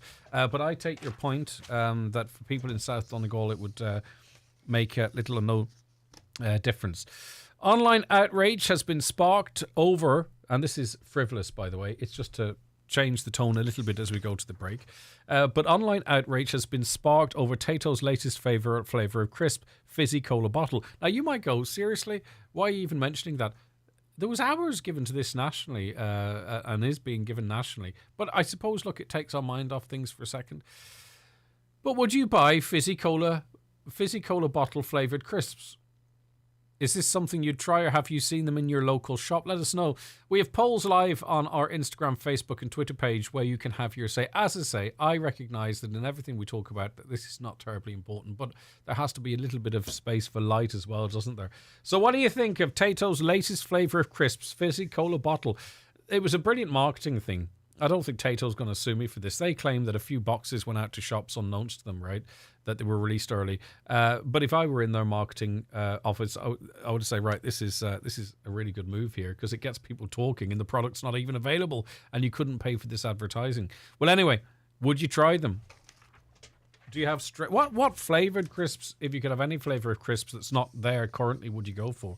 As well, 086 60 25,000. But hop on our Facebook there and have your say. All right, more comments, more guests on the way. In 2018, Toyota cut through the confusion, completely ceasing production of diesel passenger cars, lowering harmful emissions and providing certainty for Irish drivers everywhere. And Kelly's Toyota are proud to be part of that hybrid electric journey. Visit Kelly's Toyota, Letterkenny or Mount Charles today to see what makes Toyota Ireland's best-selling car brand in 2021 and 2022. You'll never take a wrong turn with Toyota. Built for a better world. Best-selling claim based on most recent monthly figures. If you've got magic moments or great memories captured on your smartphone, now is a great time to have them printed at mcgee's.ie. Simply upload your favourite photos, choose your size and finish, and McGee's will take care of the rest, with the results delivered to your door. Prices are from just 12 cents, and there's also creative options available. Preserve your memories today at mcgee's.ie. Choose your local Centra for great offers this week, like Centra Extra Lean Steak Mince 330 gram, now €3. 7-pack Tato Hunky Dory's Crisps, now €2.50. And Casillero Del Diablo Sauvignon Blanc, now €9. Celebrate summer, choose Centra. Centra, live every day. Enjoy alcohol sensibly.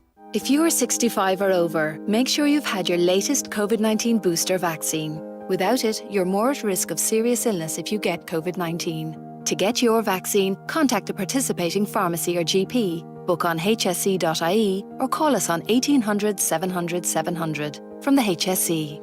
For us all. Now, a new podcast aims to save lives by encouraging patients who have suffered heart attacks, angioplasty or heart surgery to sign up for cardiac rehabilitation.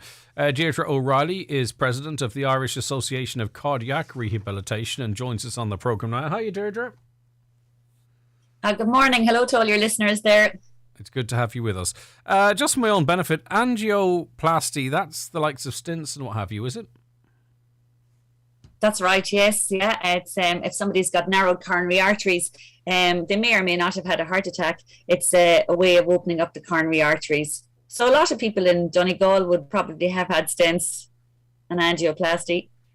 Okay, so talk to us about the gap we're trying to bridge here in terms of, you know, what you're trying to encourage through this podcast and even maybe how many lives it might save. Well, unfortunately, in Ireland, heart disease is still the leading cause of death in the country. Over 4,000 people, unfortunately, passed away in 2020 due to heart disease. So we know heart disease is a big problem. We know also, and internationally it is recognised, that people who have had a cardiac event, for example, a heart attack or stenting, as you've mentioned earlier, only about 30% actually come onto a cardiac rehabilitation programme. So this podcast is actually designed to encourage people to come along to the programme and you know, they'll hear from experts about what's on offer, but they'll also hear from patients. This is where the podcast is quite unique. People who have actually been through the program will share their experiences, and it'll hopefully encourage people to come when they're offered the program. Where's the gap, though? Is it people are saying, right, I've had this significant event, but I got through it and I'm better now and I'll just plough on with life as is? Do they not know that the services are there, or are the services advertised but the places aren't there in the right places? Like, what would lead to so few survivors of a serious heart event, the wake-up call or whatever it might be if they're lucky to get through it, not engaging with cardiac rehab? There's a variety of reasons really for that. Sometimes people choose not to come. Sometimes they just don't understand what cardiac rehab actually means. Sometimes, as you say there, people feel great and they feel, I don't need it. Sometimes we have a small element that maybe physically they're not able to participate for whatever reason. Sometimes they mightn't be actually referred. So that's why we want to let everybody know it's out there. Indeed, resources you've mentioned there, that is a problem, and we would love more resources, and we'd love to have cardiac rehab, you know, in more places. So that's certainly something that we are lobbying hard for. In Donegal, you have a centre there in Letterkenny, which would be your centre there, you know. But internationally, we're in, you know, it's kind of similar picture. But we would like if everybody who had an event would be offered rehab, and this is where the podcast comes into it. We'll actually be able to explain, and people will be able to make an educated choice if they decide they don't want to come, that they know what it's about and what they're actually turning down. And what I do have to say, sorry, just to cut across you there, but the importance of cardiac rehab is it actually, high quality cardiac rehab decreases all-cause mortality and actually decreases cardiac mortality by about 20%. So that's why it's so important. Do you think people view it as some sort of an option or a choice when they should see it as an essential part of their treatment and recovery? Yeah, I think that's definitely another aspect to some of the reasons they don't come, or maybe they feel that going to a gym would be the same maybe as coming to a cardiac rehab program, which is not the case. And indeed, coming back to the resource issue, sometimes when people are working, the programs mightn't be running at a time that suits them. So again, we would like to be able to offer rehab at all times, to suit as many people as possible. Yeah, I don't understand why we don't make those resources available and these services available, because, of course, it does require some front loading. But first of all, you save lives. But secondly, presumably, you save money in terms of having to do more serious interventions down the line if problems reoccur or people are more prone to something. So the logical thing to do, and often we avoid logic in this country, the logical thing to do would be to make money available and to make more of these services available in more places where it's flexible. Because in another area of healthcare too, there's a little bit of postcard lottery here. And I just don't know how anyone can stand over that. Well, it's something, as I say, that we are lobbying hard for, and we know that effective, high-quality cardiac rehab actually reduces unplanned hospital admissions by about 18 to 20%. We are, I suppose, and could be viewed as an expensive service, as you mentioned there, from a front-loading point of view, because high-quality cardiac rehab and patients deserve an expert team. So this is where you would have your cardiac rehab coordinator, your expert nurse in cardiology, physiotherapy, dietitian, psychologist, pharmacist. They would be all part of the team. But however, this is an economy that is a false economy, because, as I say, we reduce hospital readmission. It has been proven time and time again that we decrease all-cause mortality and cardiac mortality. And our role really is to try and prevent another cardiac event actually occurring. And, there's been lots of research, very rigorous research, supporting cardiac rehabilitation. So it's money well spent. And certainly, if you can lobby on our behalf, I'd be delighted if you would, Okay. Talk to me about this podcast, because it has to be entertaining as well as informative. I mean, I presume that was the remit. Do you feel you've achieved that? Heart disease isn't really entertaining, but I have to say, we've really tried to include as many, to give a really rounded approach. Certainly from an expertise point of view, we're really trying to touch everybody's life in a positive way, but in a meaningful way as well. So the information that we deliver will be in a way that people can understand. Well, so that's what I'm saying. That also falls. By the way, I wasn't expecting you to do beat the intro or anything. It's how you deliver the information, doesn't it? It has to engage with the listener, and a subject like this, I would say that's where the entertainment comes from, whereby people go, right, you know what? I want to continue to what these people have to say. So again, go on, talk to me about the format and where people can access it as well, please, Deirdre. Okay, well, we've got basically it's on, check out www.irishheart.ie. It's there. It's also on Spotify and Apple. But who we've got on it, we've got all of our experts lined up. So, we've got an exercise specialist, we've got a cardiac rehab coordinator who'll be myself, we've got a psychologist, we've got two psychologists, because it's really important. A lot of people lose confidence after having heart disease. So we've really, it's very important input.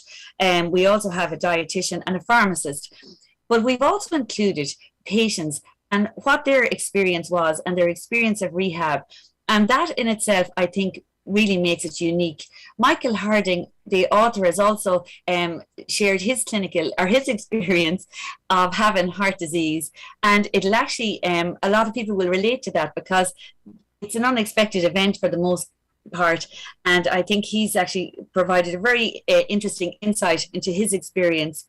So hopefully people will enjoy it. It's designed really for people maybe after they've had an event and they're kind of uncertain, or indeed family members might be uncertain as well. So hopefully people will listen in and maybe take something from it. from in terms of advice, Yes. and indeed then encourage them to come along. Okay, Deirdre, listen, thanks for your time this morning. I appreciate it. Thank you very much, All right, and bye. keep well up there in Donegal. Thank you. We will indeed, as much as we can, if we have the health service to do so. Deirdre O'Reilly there, President of the Irish Association of Cardiac Rehabilitation. Go to irishheart.ie to listen to that podcast, or you can do so on, where can you do it also? Spotify, I think she mentioned. This caller had their stints done in Galway, but they did get their rehabilitation done in Letterkenny, which is great to hear. Thank you very much for that. This caller says, and I presume this is annually, the last budget, my family were €435 better off. So I presume that's over the course of the year. It was a slap in the face. To us, we are the highest taxed workforce in Europe.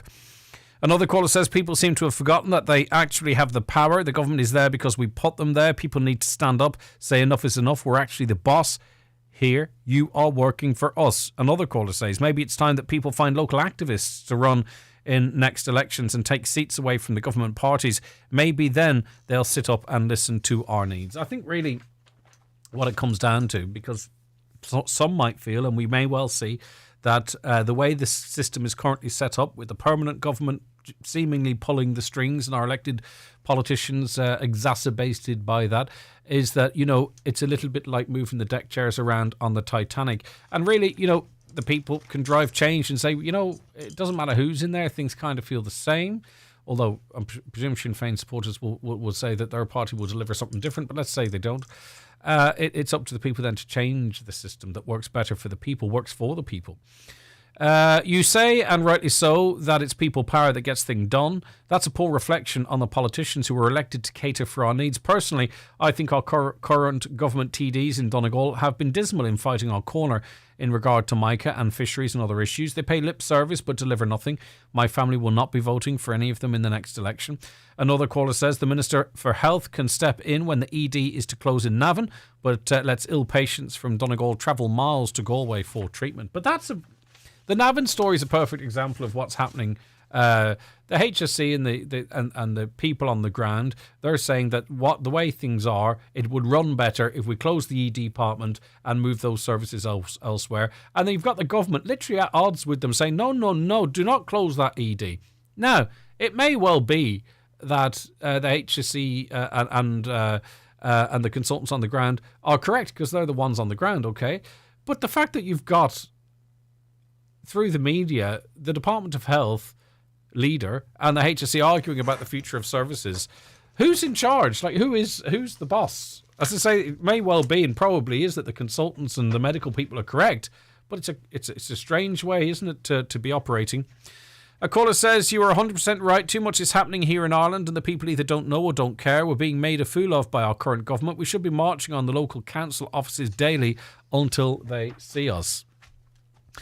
A caller says, what about the cost of a bag of coal going up to €50 a bag? Americans just voted to start using fossil fuels again. Plus, Germany, Poland and a lot more countries are starting to burn coal on an industrial scale, yet people with no alternative, mostly the elderly and less well off, have to pay these extortionate prices for coal and home heating oil. Another caller says, a friend was telling me her pension-aged mother is in a state to buy heating oil or pay her ESB bill. She needs oil for heating, but if she's got no ESB oil, it's no good to her. This is a serious problem that people are facing, and the civil service are getting pay rises and politicians are on incredible wages. They've no idea how normal people live. I wonder how many would know the basics, how much a bag of coal is, how much home heating oil is, how much, petrol's probably a little bit easier, because those, I think everyone, even if you've got money, can't avoid the signposts everywhere you go. I don't know. Like, it's if you're listening and you've got you've got enough money for home heating oil and what have you, or maybe you live in a very insulated house and you think, what's everyone on about it? We're in the summer now. Well, I'll tell you, like, it was freezing this morning. Not freezing in the literal sense. It was cold. It was cold. And if you're a very young person or an older person, you know the human body can't regulate heat as well, or regulate the body's temperature. An older person, where I woke up this morning, would be freezing. I was freezing. I'm a cold person. It's not that I wanted a luxury. So my point is, even if though we're in June, we've just started July, a lot of people listening to this program have to light a fire or have to have the heating on because the house is uncomfortably cold and they simply can't afford to do that. Or the oil doesn't come on, and that panic when you go out and the red light's on, you push the button, it fires a bit, and then poof, nothing. You know you've run out of oil, and it's only a couple of weeks ago since you put €250 in because that's all you could afford, and you don't have the money, and you've got no heat. That is an actual reality of lots and lots and lots of people listening to this program today right across the country, and I don't understand how that is allowed to happen. Do you know how green skills can benefit you as an employer? Skills to Advance has a range of green skills courses that will help make Irish business greener, improve cost savings, competitiveness and profitability, develop new skills in your team and access highly subsidised training. For more information, contact your local education and training board or visit skillstoadvance.ie. Boost skills, boost business with Skills to Advance. Brought to you by Solus and the ETBs, an initiative of the Government of Ireland. Get ready for your holidays with the best brands in fresh new summer colours. Kids clothing for all ages, boys and girls. At Brian McCormick Sports and Leisure. Adidas Turo 21 t-shirts and shorts. Match it up with some graphic tees in bright new colours. Under Armour Girls Logo Range. T-shirts and shorts with matching hoodies and crop leggings. Nike Pro jackets for girls with matching tees and shorts. In-store or online. Click and collect on bmcsports.ie. Mr. Blue Sky, please tell us why. The Euromillions Jackpot is an estimated €200 million. Play responsibly in-store, in-app or at lottery.ie. The National Lottery. It could be you. Get more out of summer for less. With over 1,000 essentials from just €3 and under, including skincare, toiletries, cosmetics and more. This year, summer better be ready. Shop in-store and online today. Boots, with you for life. Selected stores subject to availability. All right, Sheila McDermott from Bonn celebrating her 45th birthday today. Best wishes from her friend, who mysteriously remains nameless. Can you please wish our brother, Uncle Martin McGill from Creasla happy birthday and hope to see him soon from his sister, Mary Louise, Matt, James and Emily. Sisters Caroline, Ian, Aaron and Jacob, all from Glasgow. That comes in from Mary Louise. Happy birthday, Martin. Good morning, Greg. Happy retirement and best of luck to dentist Mary Sweeney, Port Road, Letterkenny today. Thanks from all the great for all the great service down through the years. We were talking a little bit about crisps and flavours of crisps. Someone says, Paul in fact says, bring back Bannigan's roast beef and mustard crisps. Best crisps ever. Chicken crisps. Chicken flavoured crisps. Very hard to get. Very hard to get. I'm not a big crisp person myself. I like certain crisps, but I'm trying to struggle to think of one that I'd really want to see come back that's not there at the moment. Anyway, any of the suggestions to 08660 25,000. Enter our polls. This is about Tato's Fizzy Cola bottle crisps. It's hard enough to get a Fizzy Cola bottle now, let alone that flavour of crisps. But anyway, I am rambling. So what we're going to do is take a piece of music. If you're watching the programme on our social media, on our website, we're going to mute for 3 minutes because of licensing. Cursed licensing rules. We can't play music out through social media, even though we have the rights paid for it because we're a radio station. But anyway, it is, as they say, the way it is. Okay, here is a track. Be right back after this.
Okay, there he goes. Brian Adams, hugely popular in this country. He's one of those, is certainly in the top 5, isn't he?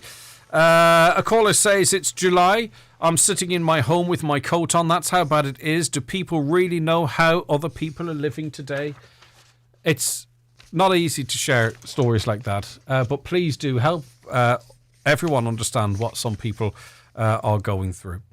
Hi, Greg. Can you ask your listeners, do they have any bother with their signal on mobile devices? I'm with 3. Some others with Vodafone have some bother. We live in Glengad. Now, a lot of those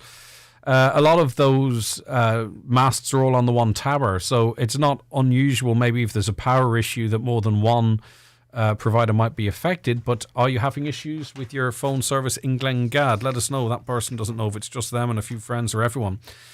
You should invite Kathy Farrell, cardiac specialist nurse, into the studio. She runs an amazing clinic at the Community Hub on the Kilmacrennan Road. Great work being done there in other areas also. They've outreach hubs in other areas of the county. My husband attends and gets great care, prevents hospital admissions as regular checks keep things up to date. I recently noticed, says this listener, the price of yoghurt in Aldi and Lidl has gone up by 20 cents. Right, wow, okay, that's quite a steep increase. Good morning, Greg. The idea that the government can only have a budget once a year is ridiculous. Large corporations, when in times of crisis, review and change budget arrangements, sometimes once every 3 months. Budgets are only estimates of projected expenditure and income. They are not cast in stone and can be altered whenever necessary. Brendan Burns saying something similar to that we get caught up on the word budget. Greg, ask Ms. Chambers, could she live on €210 a week? The people trying to run this country are on serious money. I seen a bit on Facebook last week. Micheál Martin was on something around €800 odd a day. This country is a joke. The people running the country do not have to worry about coal, heating, oil, electricity or shopping. They are well fixed as they are. Or petrol, diesel. Please put that to your panel coming in from Union. It's very hard for people that are insulated from the realities of a recession or life, I think, to fully understand what other people... There is no doubt people go into bubbles, into their own ecosystem. And I really think though some people making the decisions don't really truly know what's happening in the wider world. Sometimes we as humans can... I'm not saying they're aliens, but we can be guilty of that too sometimes. Let's say, for instance, the situation at Letterkenny University Hospital. A lot of people don't worry about it too much. They hear people talking about it and relating their stories and they go, oh, geez, that's bad, isn't it? And then move on to the next thing. But you see, as soon as you're affected by it, as soon as you've been in a facility for, say, 12 hours or, a loved one's been sent home and you don't feel they've got the care that they should, then all of a sudden you're like, wow, the hospital, I've got a real interest in this. If there were a protest, say, for instance, I might join it. So that's us. So it doesn't surprise me that it seems that the people who make decisions for us, who are incredibly wealthy, maybe don't truly understand how difficult it is, because they will never have to worry about money. They'll never have to worry about paying bills. They'll never have to worry about, finding money for a school uniform for 300 quid or whatever it might be. They don't. But maybe they can. I don't know. What do you guys think? 08660 25,000. Maybe I'm doing them a disservice and they're really in touch with what's going on. Recost of living, a caller says, as a family, our only form of heating is an open fire. Coal has gone from €18 a bag, now it's €31 a bag, and by all accounts it will hit €50 by winter. Now we are only lighting a fire at the weekend at 6 o'clock. I don't know how we're going to heat our home come winter. I'm dreading it. We cut back on food, and like many other families, we will be freezing. No disrespect to the people from Ukraine, but they're being housed and fed and heated and being given the same social welfare payments that we have to pay rent, food and heat with. And that system needs to change because people can't be expected to live their lives like that. I think this recession will be a lot worse than 2008. Things are different this time around in terms of the level of debt that people are in and all that they were, and the state of the banks. Those things really exacerbated the downturn the last time. We shall see. Please, Greg, say to Lisa, we Irish people do not want our country joining NATO or the EU Army Alliance.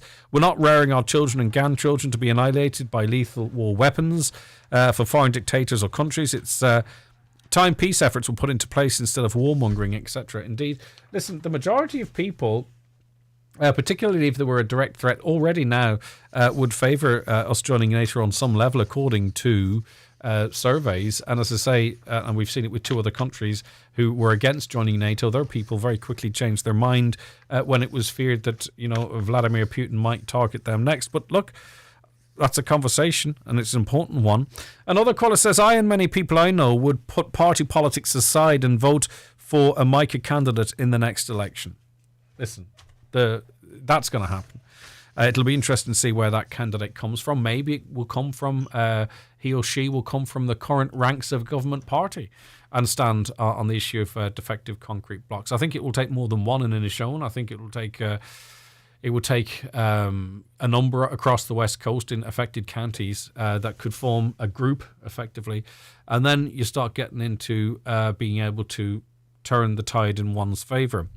A caller says, hi Greg, they need to shake up, they need some shake up this government next time around. I hope the Irish people wake up, Ireland, thanks. The Irish people are awake and freezing and starving in many cases.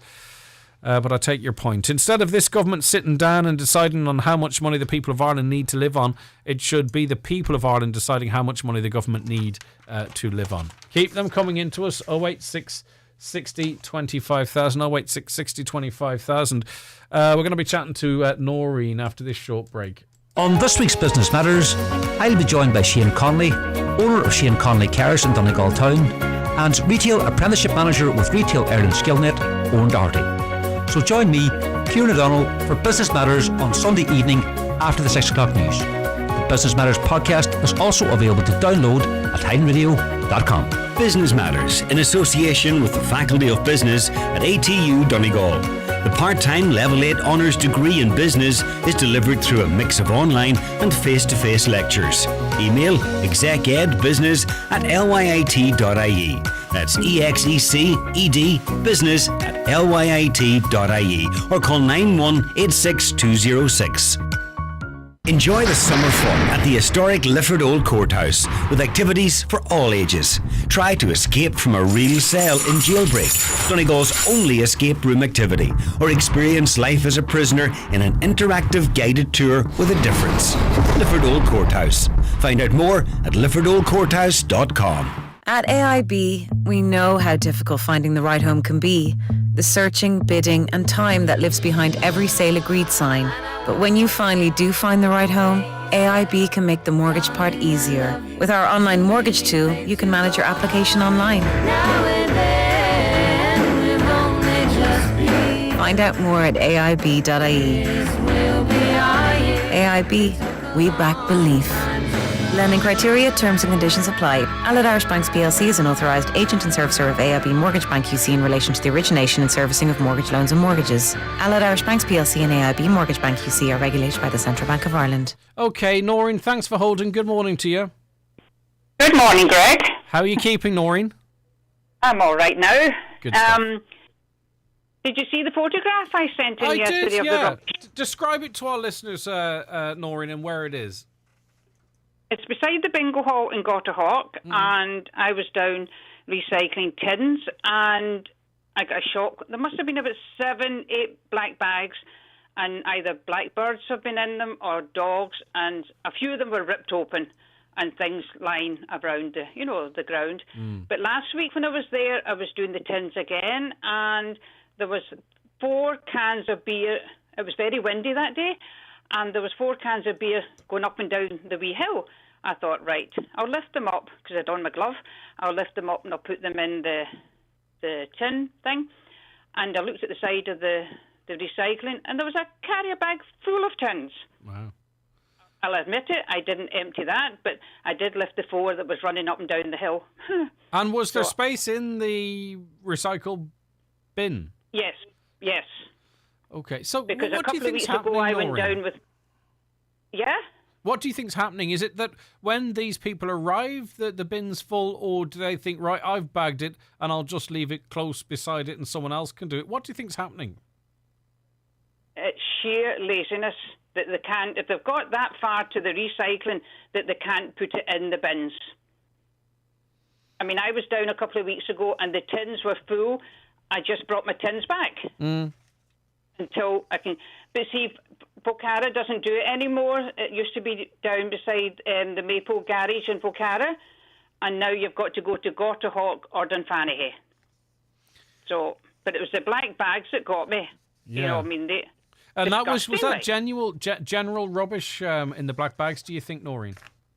Yes, because you could see the food and, like, yogurts, things that were strewed on the tarmac. You could see the rubbish that was lying there. Yeah, and the birds had got at it then, obviously, as well, or they would have anyway. Either the birds or dogs, but coming home there just now, my husband was driving and coming through Gortahawk across from Cost Cutters. There's 2 black bags lying there on the pavement, and one of them's kind of ripped open. So, why? Who's doing it? I don't know. No, and there seems to be very little enforcement or ways to find out, Noreen. Okay, listen, thanks for highlighting that with us. Hopefully whoever's at it will desist. Thank you very much indeed, Noreen. I understand too, though, now people probably can't afford, in some cases, I don't want to exaggerate it, but it's the case that some people maybe feel they can't afford to dispose of their rubbish responsibly. That's never an excuse, by the way. Okay, let's see. In Killybegs, the Vodafone practically non-existent this morning. Okay, thank you very much for that. Hopefully that's resolved soon. Lots of you getting involved in the conversation, believe it or not, on crisps flavours on our socials. Get on to Instagram, Facebook or Twitter and have your say there. I inquired about 1,000 litres of home heating oil, €1,773. I was in complete shock. I'd have paid around 400 for it. Nobody can afford it. Right, okay. I wonder will those prices come down? I'm trying to half that now to see where it's at. It's still very, very expensive. A caller says it's not TDs or Micheál Martin that's running this country. It's the high-paid civil servants who have been there for years. Yes, indeed. And when we say civil servants, by the way, I'm conscious that that's a catch-all and that there are civil servants battering away and working very hard and engaging with the public or behind the scenes. I hope it's clear that when people talk about civil servants, they're not necessarily talking about them. They're talking about the government advisors in the major departments that make major decisions. But I think we know that's the case. But just wanted to say it because I don't want it to become a dirty word because of this program. Because obviously there's lots of different types of civil servants. A caller says the government had said there'll be no cap on people coming from Ukraine. So where's that money coming from? I think I've read that one already. Another caller says 99% of the population don't care if they're voted out. They get massive pensions and will easily find another job. And we also have to remember too, by the way, the lack of involvement in local, particularly local, but certainly national elections as well. Very many people, almost half the population, either don't think it's worth it or can't be bothered to vote. I can't remember precisely what the turnout was in Donegal the last time around, but if 10 people were standing in this studio, 4 of them at least decided that it either doesn't matter or they don't care.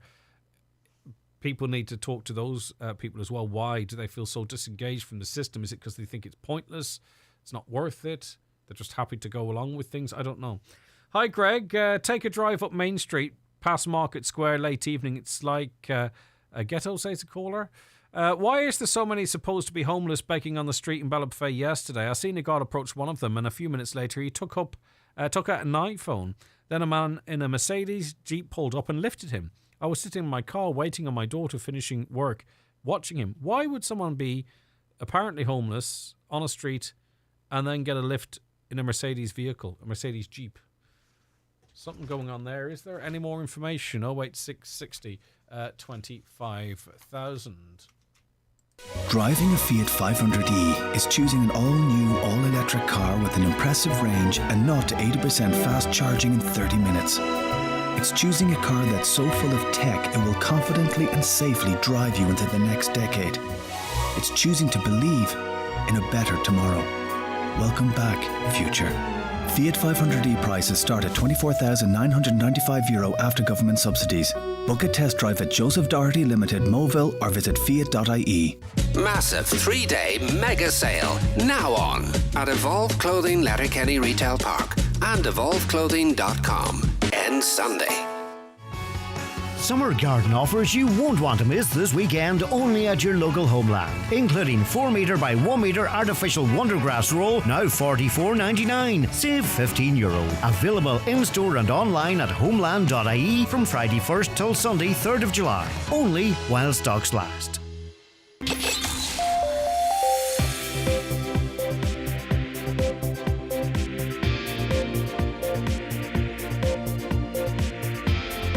Okay, we're going to have Michael and Fanula in studio. We're going to have a look at the weather forecast for the next week. So much more besides in the last hour. Stay right where you are. If you want to watch the show for the rest of this programme, go to our website, highlandradio.com, or our social media.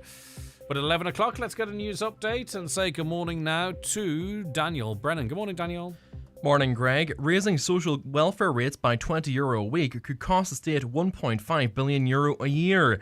Some politicians are looking for such a rise ahead of a special Fianna Fáil Parliamentary Party meeting on the budget this afternoon. It comes as annual inflation in Ireland is estimated to be running at 9.6% to the end of June. That's 1% higher than the Eurozone average. Eurostat have also estimated energy inflation for June to be running at a whopping 41.9%. The PRO of the Micah Action Group has called on the government to give more time to table amendments to the new defective blocks bill. Currently in Oireachtas committee discussing the new bill will be restricted to 2 hours of debate, despite there being 80 total amendments to be discussed, as well as the contents of the 60 pages of legislation. Sinn Féin's Michelle O'Neill has made history today in Belfast. She's become the first member of the party's leadership to lay a wreath in memory of those who died in the Battle of the Somme. Events are taking place today to remember those who died 106 years ago in one of the bloodiest battles of the First World War. Irish Water say mains repairs are being carried out to 3 burst water mains in Donegal today. Repairs to a main at Lower Three Trees and Quickly's Point are taking place until midday, and repairs in the Glen and Churchill areas are set to last until 3 o'clock. Irish Water say in all cases to allow 2 to 3 hours after the scheduled repair times for water supply to fully return. And finally, a local councillor says a beach in Dunfanaghy has been vandalised for the second night in a row. Councillor Michael McClafferty says the beach at Killahoe has had signs pulled down and chairs smashed, with broken glass also being left on the beach. He's made an appeal to those responsible to be respectful of the area and stop. You can hear from him on our website, highlandradio.com. That's all from the news desk for now. I'll have headlines again coming up at midday, but until then, good morning.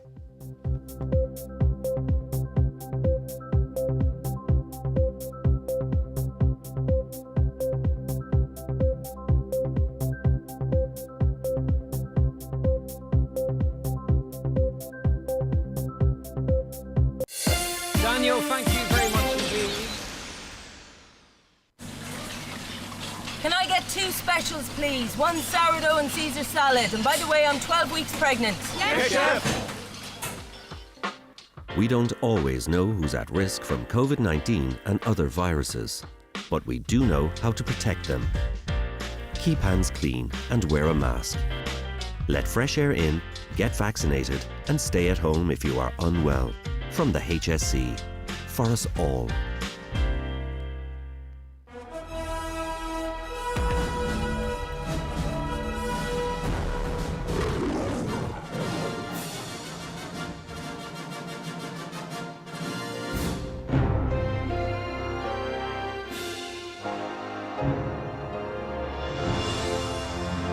Okie dokie, that means it's time to say a very good morning to Michael and Fanula. Good to see the band back together. How are you getting on? Hello. Good. Very good. You don't have a microphone. There you go. How's that? Me? Yeah, brilliant. Good to have you with us. Right. Are you just worried about crisp flavours? Do you like crisps, Fanula? Yeah, I saw that. All right. Do you Yeah, like I haven't indulged myself yet. So They're not available yet. What's? Oh, okay. I was going to say what's the fizzy cola flavoured potato crisps? Yeah. Yes. That'd be worth it. Potatoes should always just taste like potatoes. No. You got to be adventurous, Fanula. Be adventurous. No. Well, listen, we Potatoes put should salt taste- and pepper on them and We everything. do, yeah. I know, but you put salt and pepper on mashed potatoes, so I'm perfectly fine with that. Well, what's wrong with then shaking you put vinegar and chips. some perfectly Coca-Cola fine with- flavours? No. Oh, no, because all right. would you okay. sit So down it's and fine put it because over your dinner? it's been done before, but something new is terrible. We're not going to dwell on this topic, but what are your favourite flavour of crisps? I'll go to you first, Michael. I like those buffalo flavour ones, you know, the Like strong the hula flavour, hoops or the they're crinkly ones? The crinkly. They're very strong flavoured, them, I find. but they're lovely with a beer, like a bottle of beer Yeah. or whatever. They're nice. Fanula? I'm very boring. I like mine salted. Just salted, plain, ready salted. Yeah, that's it. Okay. Do you matter what colour the bag is? Do you think traditionally it should be red? Oh, well, that's one particular brand that just do salted. Now there's so many brands that do salted. Irish stew flavoured crisps would be fantastic, says a listener. Oh God. Yeah. I think that's doable. Stomach turning. I think it's. Bin. Stick to cheese and onion. They want the Coca-Cola flavoured crisps in the bin. It's a note from us, says another Facebook user. Another, if they had put decent chocolate in the cheese and onion Tato chocolate bar, it might have had more success. But cola bottles, that's a no from me. Another, I'd give the crisps a try. I think we want to mix crisps and chocolate ourselves. I don't think we want that predetermined for us. It doesn't appeal The to me now. ratio. Doesn't appeal to me. You want to do it yourself. They're separate things, I think. But Oh listen, no, chocolate and salt is delicious. Yeah, it is. Do not throw in minstrels or Maltesers into your popcorn when you're in the cinema. Never. Okay, Never. well, listen, Never. you were at the cinema. Do you even know me? Not when I hear about that you eat buffalo potatoes. Elvis. Yes. In the cinema. Yes. This is an interesting one because the early reviews of it were actually really quite critical of it. Criticism of Tom Hanks and his role. Some of the early reviewers were saying that, you know, the only thing really good about this was that the actor that plays Elvis in it, you know, they didn't just go for the looks and the movement, but he actually captured Elvis. But other than that, they said it was a stinker. Everybody else loves it, and now all of a sudden the reviewers are going, hold on a second. Yeah. The court of popular opinion here, we're going to have to realign ourselves, and now everyone's raving about it, right? So, it's 5 stars everywhere. I as know, well. I know. 78% on Rotten Tomatoes. Okay, so 94 from the public. Before we start talking about this, might I ask, are either of you Elvis fans, like real Elvis fans? I would listen to Elvis music, yes. Yeah. So yes. Fanula? In the same way as when I watched the Beatles thing, that was it who. I forget who did the Beatles thing. No one come to me, but then it was the same way as that big, John, massive Paul, George, and Ringo. I think. No, Yeah, the There's big another one too. documentaries. No, the big documentary that was on. You remember it was done by, wasn't Baz Luhrmann. It was done by some other major director that put it together. It was on the Disney thing, and it's like 3.5 hours long, or almost 4 hours long. Obviously you've listened to his music, you like certain bits of his songs. I, as a child, used to watch the movies because they were always on TV and that kind of thing. So I think you have a fondness for him, but my knowledge of him wouldn't be very extreme. Okay, then let's start with you, Michael. Yes. What did you think of Elvis the movie? I did not like this movie at all. Oh. Yeah. Central performance is very good. He really embodies Elvis. Tom Hanks, in line with those early critical reviews, I did not like him at all in this. He's doing a very affected performance, but I suspect it's from the director, because it's a very kinetic movie, and by that I mean that it never stops moving. I don't think there's a shot in this movie that lasts longer than like 10 seconds. Most shots seem to be about 4 seconds. I don't think there's any scenes longer than like a minute and a half. It's constantly moving. It constantly bombards you with imagery for a full, nearly 3-hour runtime. It's got moments of like animation when like Elvis goes into the army. You see it in context of a newspaper front page, but it's animated. Okay. And there's a lot of split screen and cross fades. And this movie annoyed the hell out of me because the guy is really good, and it tells the bones of a powerful story. The focus is on the relationship between Elvis and his manager, and it was not a healthy relationship.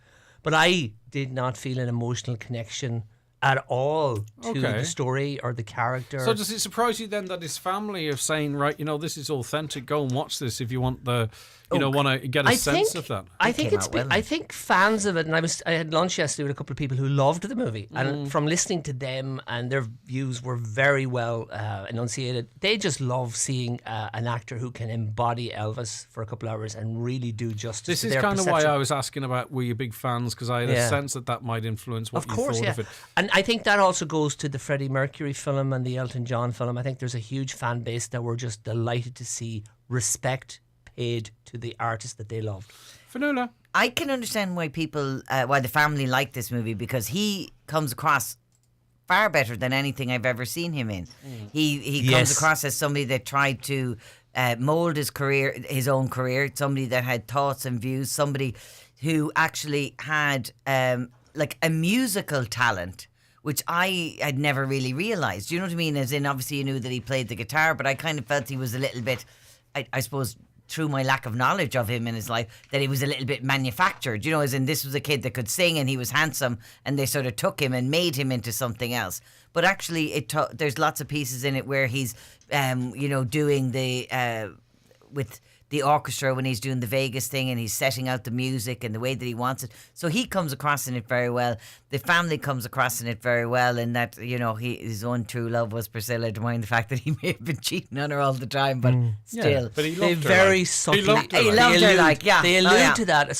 One review, I read a ton of reviews last night, and one reviewer said they gloss over the problematic aspects of Elvis Presley. Yeah, they do go, and that's fine, because that's not what it's about. I think as I turned to Michael when we finished watching it, my first thought on it was, I'm really sorry that Baz Luhrmann is the one that made this movie. Yes, because it's a very Baz Luhrmann movie.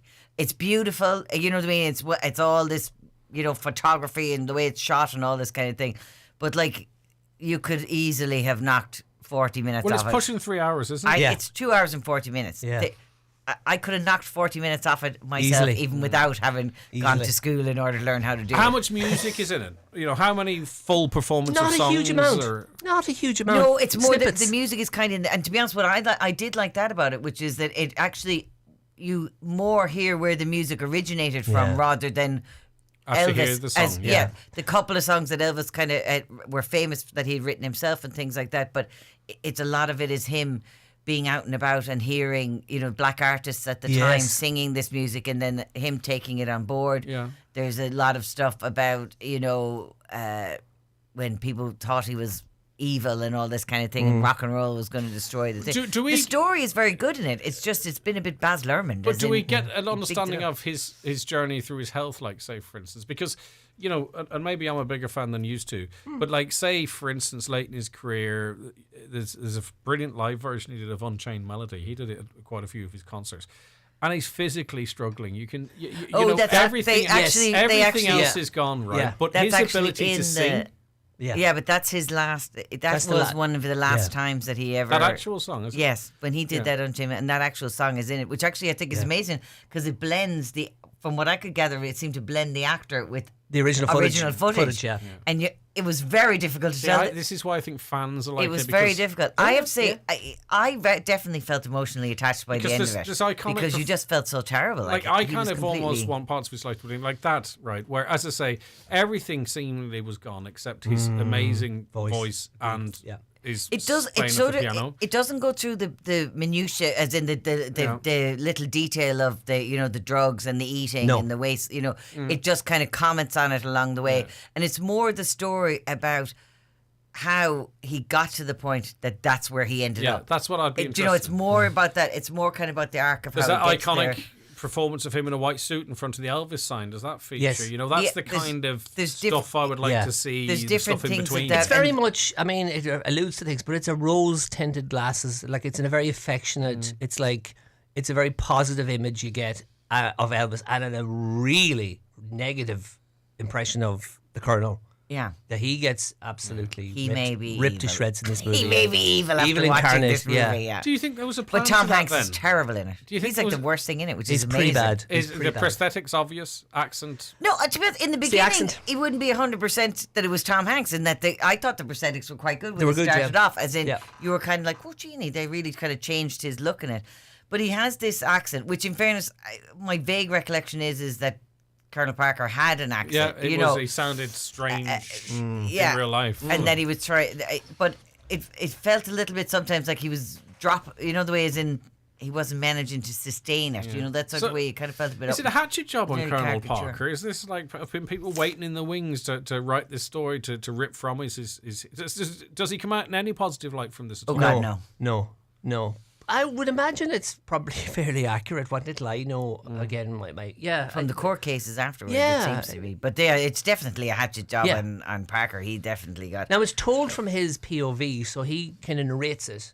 So he sets out to justify himself at the start of the movie from his hospital bed, from I think his deathbed, but he fails to do that spectacularly. And the film doesn't play by the rules, because it shows lots and lots of things that Parker couldn't have witnessed and didn't know about.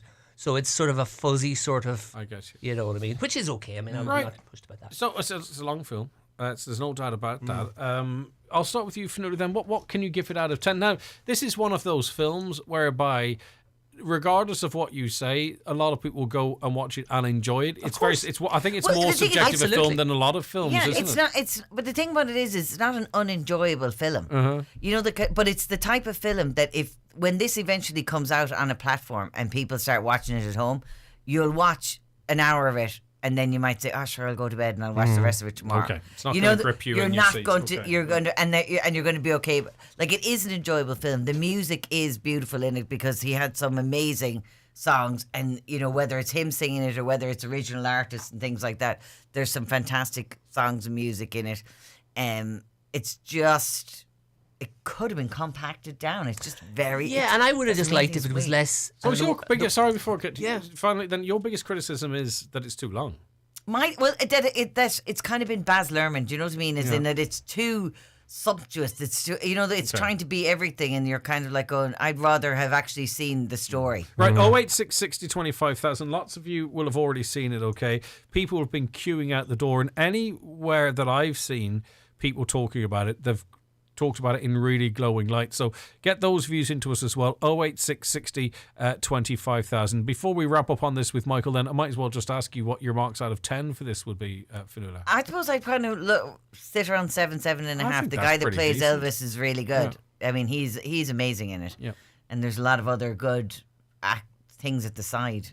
Yeah. All right, final thoughts, Michael? My final thoughts are, before I give you the number, I would say if I come into you, Greg, and I start to tell you any story, like something that happened in town during the week, and I did it I started off by shining a flash lamp in your eyes to get your attention, and I pulled out a puppet, and then I had a flip chart, and then I had a little doodle that I drew, and I held up my phone and I had a bit of animation. You'd probably get annoyed, even if the story I was telling you was really good. You'd be like, well, Michael saw a post office robbery, but the way he told the story was annoying. I didn't like the movie. I wish I had. I'd give it about 4. I just didn't like it. That's a turkey. And Baz Luhrmann, he directed Moulin Rouge, which is one of my most hated films of all time. There you go. And Did you like Moulin Rouge? I did like Moulin Rouge, but again, it was very long. But this has the same kind of feel as Moulin Rouge, but set in the 70s. In that the kind of colours that they use, you know, the tones of it, the whole thing of it, it just kind of. That's what I mean by being Baz Luhrmann. Because you're a fan. Will you? It's difficult for me to get to the cinema. I would love to. I know. When it's streaming, you'll watch it. If I were like you, living around Letterkenny, of course, I think it'd be one of those that I wouldn't. Maybe Top Gun would have been the other of the summer so far that I would have said, right, those two I would like to see. I might get to see Elvis yet. Yeah, and you're going in with more of a knowledge, like you're more of a fan than either of us. I am, but I don't retain information well. I would just be interested to see how they some of those key. I know the things they're going to have in there, and I'm just curious as to how that's all into one. Last question: just have you seen the famous Kurt Russell? Kurt Russell played him back in the 80s. Oh, it's great. No, I didn't. To be honest with you, I probably should lie and say I did because he probably didn't have follow-up questions. But no, I didn't. Right, 086 60 25,000 WhatsApps and texts to that number. Tell us what you think. I'm not sure if you mentioned it the last time you were here, Fionnuala. Was the Lincoln Lawyer, or was it you that mentioned the Lincoln Lawyer? It's on Netflix. Me, yeah. I'm about 3/4 of the way into that. You liking it? I'm enjoying it. Yeah, well, that's good. It's not gonna be on a list or God tier, but if someone's looking for something that's not too challenging, but also not completely unchallenging, it's actually really quite. I thought it was quite. As I said, I think what's wrong with me is that because I've read the book and because Matthew McConaughey is kind of iconic in my head now as being the Lincoln Lawyer from the original movie, but it's not. I mentioned an unenjoyable watch. I mentioned it to Katie out there, and she actually got sick in her mouth a little bit. She said it was absolutely terrible. Wow, the acting was terrible. I was like, is this the same program? Did you not think though that the daughter is 35? Yeah, I didn't pay any attention. Yeah. Was it just playing like a 12-year-old or something? She was 13, and I did think, right, okay, doesn't look 13, but anyway. She does. She looks 35. But you bring this up quite a lot. It isn't it? Yeah, there's a lot. I know, because it's about casting. I think that's going to be my next. I think she's so insignificant in the thing as a whole, at least as much as I've seen. I didn't really pay much attention. I thought funny enough, I was thinking his second wife and her current partner didn't look like a match to me at all. So I do look at things like that, I suppose. No, I know, because he was that's exactly what it's like in the book. It's this kind of very pretty, and he's a bikery guy. She's glamorous and he just was. I don't know. The casting there was they didn't seem to have any chemistry or something together. Whereas I didn't even realize they were together until about 4 or 5 episodes.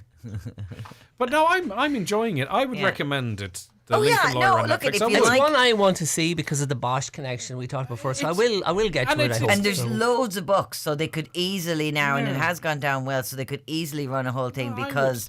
There's a whole Mickey Haller line of books, and in the books there's some connections with Bosch, which comes out a lot, because obviously they're in LA. But there's different kind of connections that come out to the books, which they could totally pull into it. What's that one on Amazon that we watched? You like it? No, the Tom Cruise did it in films and. Reacher. Reacher. It's in the same ballpark. But it's as not an Reacher action thing like Reacher, is it? No, but I mean, Reacher is all about the fight scenes. It's very kind of courtroom. It's very kind of, if you like a courtroom drama, I do. You like kind of it's watchable in the same way I thought Reacher was very watchable. Reacher was great fun. Yeah, and I like things like one of my favorite shows is The Good Wife, and that's a superb courtroom drama series. So I'm all primed to enjoy Lincoln Lawyer. Right, okay. We'll see what you think of it. What do you think at home or wherever you're listening to us? 086 60 25,000. If you're at work, sneak your phone out and send us a text. Okay, we are going to take a short break. We'll be back with more from Michael and Fionnuala and a couple of guests as well, and your calls and comments after these. Your questions answered on the new Rep scheme. For more in your Farmer's Journal, here's Paul Mooney. Don't miss our 2 pages of reader questions on the new Rep scheme, now called Acres. Find out how you can earn up to €10,000 a year and how the payment rates compare to Reps. Fianna Fáil TD tells Taoiseach that farmers need new money to tackle climate measures. And in our childcare series, we ask the Minister how he plans to reduce childcare fees. Only inside this week's Irish Farmer's Journal. You cannot afford to miss it. With a mix of the biggest names in retail, top local independent shops, and loads of great places to eat, it has to be Letterkenny. There's fantastic choice and value for money throughout the town. So for a special summer shopping experience, make it a day out in Letterkenny. See shoplk.ie. All new Mondays at Warehouse Bar and Kitchen. Date night. Bring your partner, your mate, your bestie, your BFF, whoever you fancy. 2 main courses for €25 and selected cocktails only €6 with live music from 8 p.m. every Monday at Warehouse Bar and Kitchen, Main Street, Letterkenny. Book your table now. Okay, you're very welcome back to the programme, and we were caught short there a little bit. Maybe Michael literally caught short. Fair it is, that was very short, Dan. It is indeed. Okay, where were you? We're back. Okay. We're really getting way too lackadaisical about this. Let me talk to you. Let me ask you about what you want to talk about next. Sorry, Fionnuala. I just was trying to find your list here, and there's a few bits there, and we haven't spoken to you for a while, so we'll allow you to make the judgment call. Yeah, I don't know, because to be honest, I've watched a few things now because I was off for a little while, so there's a few things that came up, and I'm actually really enjoying them. There's a new one that's on called 10%, which a couple of people might have heard about, and I think Michael mentioned it in the past when it came out, which was there was a French program that was on Netflix, and it was obviously subtitled and dubbed, that kind of thing, called Call My Agent, and everybody was talking about it, and it's about a talent agency in France, and this is the whole thing. What they've done now is they've made an English version of it, and there was some kind of concern about what was the point of it. The French one was so good, but actually I tried the French one, and it was a little bit French, if you know what I mean. It can be a little bit heavy in that. Yeah, they can be a little bit like that. Whereas I am actually really enjoying this new English version. My cousin is visiting, and we sat down and watched it. We've been very late all week, every evening, watching one of these episodes. But it's all about this talent agency. There's loads of really big actors coming into it. The main people in it is Jack Davenport and Maggie Steed. If you Google any of them, you'll have seen them in loads of stuff. Jack Davenport used to be in This Life years ago, and great show. He kind of went to America and then he came back out of America. I don't know what happened over there, but anyways, he's back. But in not only that, you have some really big actors coming in as the talent. So you have Helena Bonham Carter was in it one day. There's just lots of different people like that you know from different things. So it's very interesting to see them technically playing themselves as such in it. And it's, different things that are going on behind the scenes, how to get, the last one that we watched was like two actors who were friends and they had to do a love scene in the movie, and how the agents are kind of rallying around trying to get them to do it. But as well as being sort of, it's not like sort of laugh out loud funny. There's kind of like a dry humour to it that is just. Are they half hours? No, they're not. They're the full hour. They're full hours and 45, 50 minutes. Like that's what they kind of count the full hour now. But really enjoying it now, and I have to say it's definitely worth checking out as something that's different. There's funny in it, but there's also like some serious storylines going through it, and it's more like that they find themselves in funny situations rather than that they're being comedic, if you know what I mean. I do, of course. Now, it's interesting, actually, you asking about the length of it and all. I do notice that Netflix now have a half-hour comedy slot. So, you know how you were constantly talking about looking for half-hour comedies? Yes. They actually have a category for that, so they've obviously been listening to the programme. 100%. Well, you are incredibly influential. This is it. I have control of Netflix, and may my reign be forever. Okay, so you're giving it out of 10 how much? I would definitely give it like an 8, and I'm only halfway through it. There's 8 episodes in it. I'm only 4 into it because I kind of just stumbled across it, because I used to love Jack Davenport in This Life. Anybody who's kind of in around my age, we all watched it and loved This Life, and he was the kind of the droll solicitor in the living in the house. So I sort of went to it just purely for him, just to see, and I didn't particularly like Call My Agent, but the English version I'm very much enjoying. Claire on Facebook says the Harry Bosch, Nikki Halili. Mickey? Huh? That's Mickey Haller, I'd say. Haller, okay. Lincoln Lawyer books. They're wonderful to listen to as audiobooks. Michael Connolly, he is my top crime author. Yeah. That's an interesting thing. That I've had a very difficult to listen to podcasts or books without falling asleep.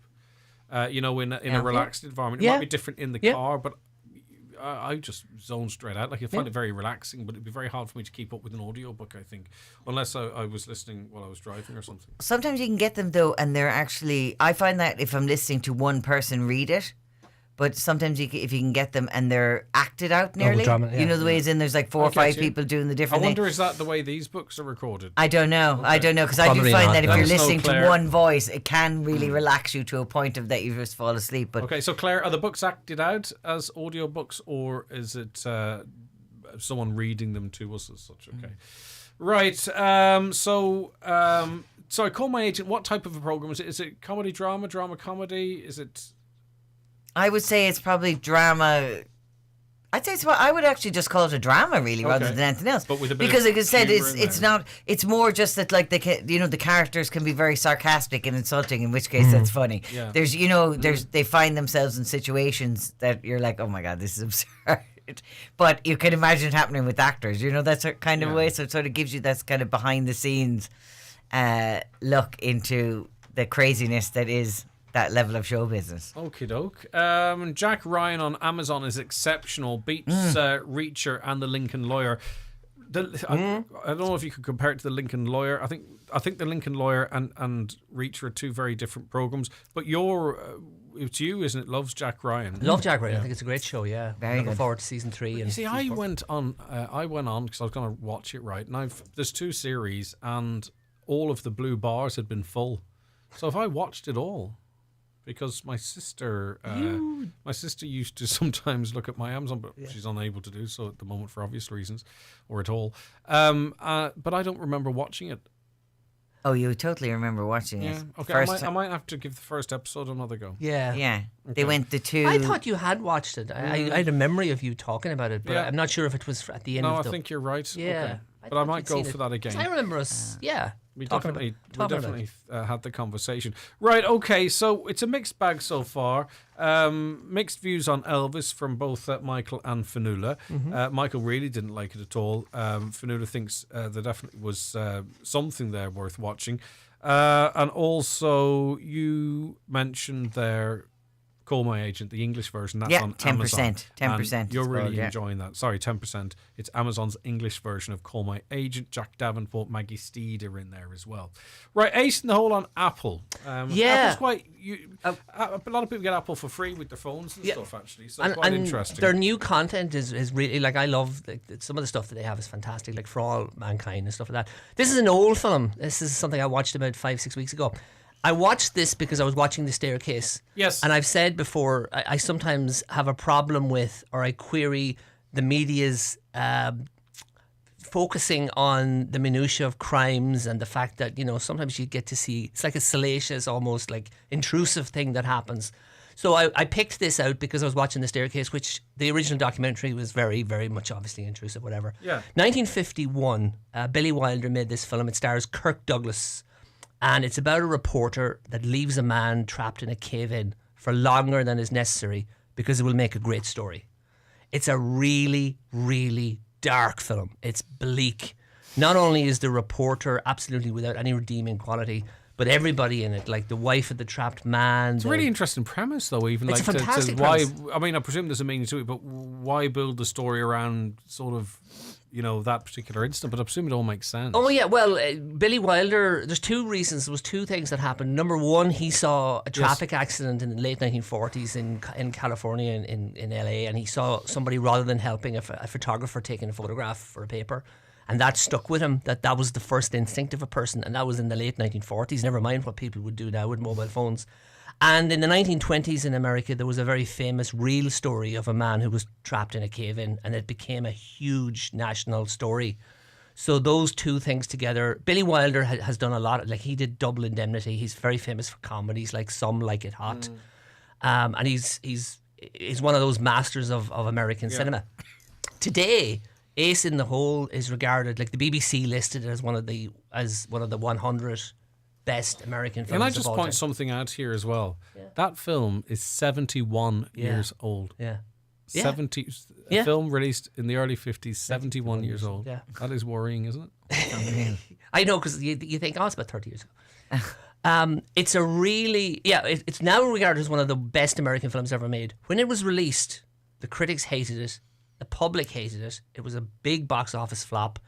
It actually lost so much money that the next film that Wilder did for the studio, they took some of his profits to pay for the previous film, and it was a court battle, But in more recent years, it's become reevaluated. I think a lot of the press reacted badly to it because the press is painted in a bad light in it. I was going to say to you, is it because they didn't like the mirror being held up to them? Too much. But it's a brilliant film. It's so dark. It's not just about journalists, though. It's about the human condition. Wilder has said numerous times through the years, he said it's more about the darkness in people that they will want to stop and look at a traffic accident to see what it is rather than help.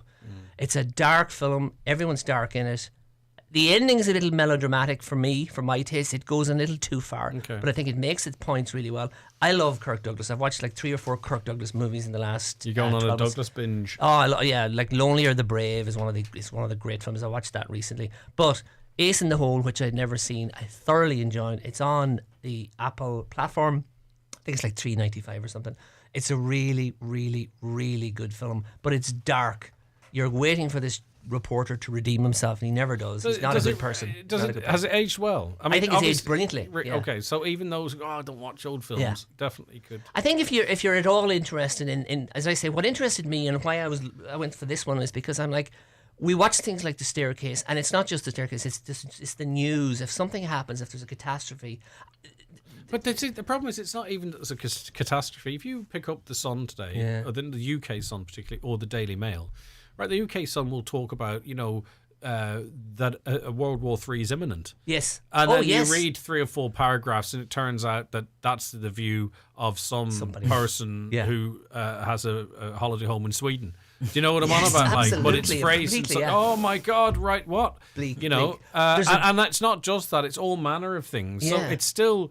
I mean, even the papers yesterday, one of the broadsheets here, I can't remember the story or the name, but the story was played out. You'd read the first 2 or 3 paragraphs, and then when you get through it, it was like, okay, so we're planning in an absolute worst case scenario. But it was phrased to make you pick it up and read it and to scare you, and then make you feel better when it was, you know, when you got into it a little bit. Absolutely agree with you. And I've always, like, I remember watching Hard News on Channel 4 through the 1990s, and that was a show that examined the newspapers and examined, I think it was Raymond Snoddy was the guy who hosted Saturday evenings, and he ripped, and they used to follow court cases against the tabloids, and it was like the most negative things. There were often lies, but the bleakest things. In this film, Douglas is amazing. Kirk Douglas is amazing. And there's a great line in it. And the scenario is that he takes a young, innocent photographer under his wing, and he's kind of coaching him through the movie and explaining his thought processes. And my favourite line in the movie goes like this. And you just have to imagine Kirk Douglas delivering this at like rapid fire. And he says, like, bad news sells best. Good news isn't news. Yeah, we're going to have to really use our imagination given that delivery of that. But thanks anyway for the effort. Ace in the Hole, is that anything that you've come across? No, it's not. Oh. But I totally agree. I think we need to start looking at old movies, because just I was thinking about that. I know it's completely different, but watching the Elvis movie, I was thinking, I'd love to sit down on a Saturday and watch an Elvis movie, like one of his actual films. I know. I was like, why don't they put those out again? You know, what film was I watching? Like I watched. They put some awful dross out instead of. They really do. I was watching The Inside Man the other day. It's a brilliant film, The Inside Man. It's on Netflix, by the way. It's not brilliant. It's very good. And then watching a lot of films from the 90s and all. And I'm not sure if I'm harping back to the glory years or whatever. But just straight up good storied films that make sense and maybe have a little twist towards the end or a reveal. They just don't seem to be made anymore. And as I say, I don't know if I'm sort of feeling nostalgic because I'm getting older, but you do have to go back to like a Memento, for example, or you know, a Seven, or The Inside Man, or even Con Air. Yeah. Do you know what I mean? Yeah. Awesome movie. It is, but you know, or The Fugitive. Like, is it because I just wonder where those type of films are. Are we too woke and too cynical for? I think just cinema's changed. The Rock. The Rock changed. is a terrible film, but it's also brilliant. Top 5. It's in my top 5. But it's terrible, but it's also brilliant at the same time. I like visiting old, like even going back further. I mean, a couple of the best films I've seen in the last 2 months were both from 1971, and I raved about it. I wouldn't go back that far. But I'm just saying I would go back. Oh God, I go back. I love a good black and white movie. And there's so many good ones. But the question never is, show them anymore. Are we being nostalgic? And it's the same, you know, it wasn't like that in our day.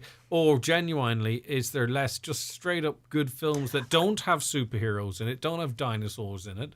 I think that's the thing, though. I think the basic story, whenever they seem to take a basic story, like you've talked about a couple of them, like No Man's Land and a few things like that, then they go arty with it. Yeah. Whereas back in the day, they just told a really good story. Actually, in fairness, like Jack Reacher films, the Mission Impossible films, the James Bond films, the Bourne films, maybe they are the films that I'm talking about that are being made. But I'm thinking it's probably not nostalgia, because I was just thinking in my head here, there's some recent films like Uncut Gems, the Adam Sandler one, and Gone Girl that I think are really Girl stands out. Brilliant thrillers. Okay, Prisoners stands out. There are a few of them. Yeah, I think they're still making them. No, I think they're still making them. But cinema's changed. Cinema has changed. It's more blockbustery.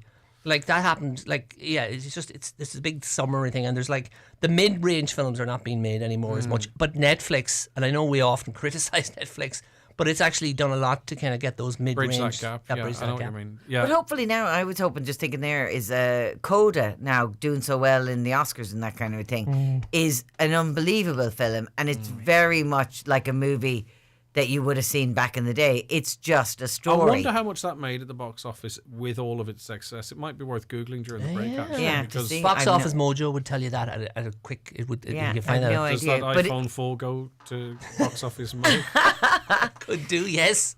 But it was one of those movies where the story, where it was just basically a really good story. iPhone 7, how dare you? Well, it is. Does WhatsApp still work on it? That's why I had to get this one. You upgraded in order to keep the WhatsApp. I did, yes. My only way to connect with my fan base. Oh, you will have. When honestly do you think you might be in double digits in terms of 15 years? I think it might be. I'm due an upgrade. Maybe I'll give him my. You're still going around with a phone without a speaker, aren't you? Yes. But it's a 12. 2 months. So it's a 12. Does that mean that people can hear you, but you can't hear other people? Yeah. That's the best phone ever. I want that phone. Can I have that phone now? Back after these.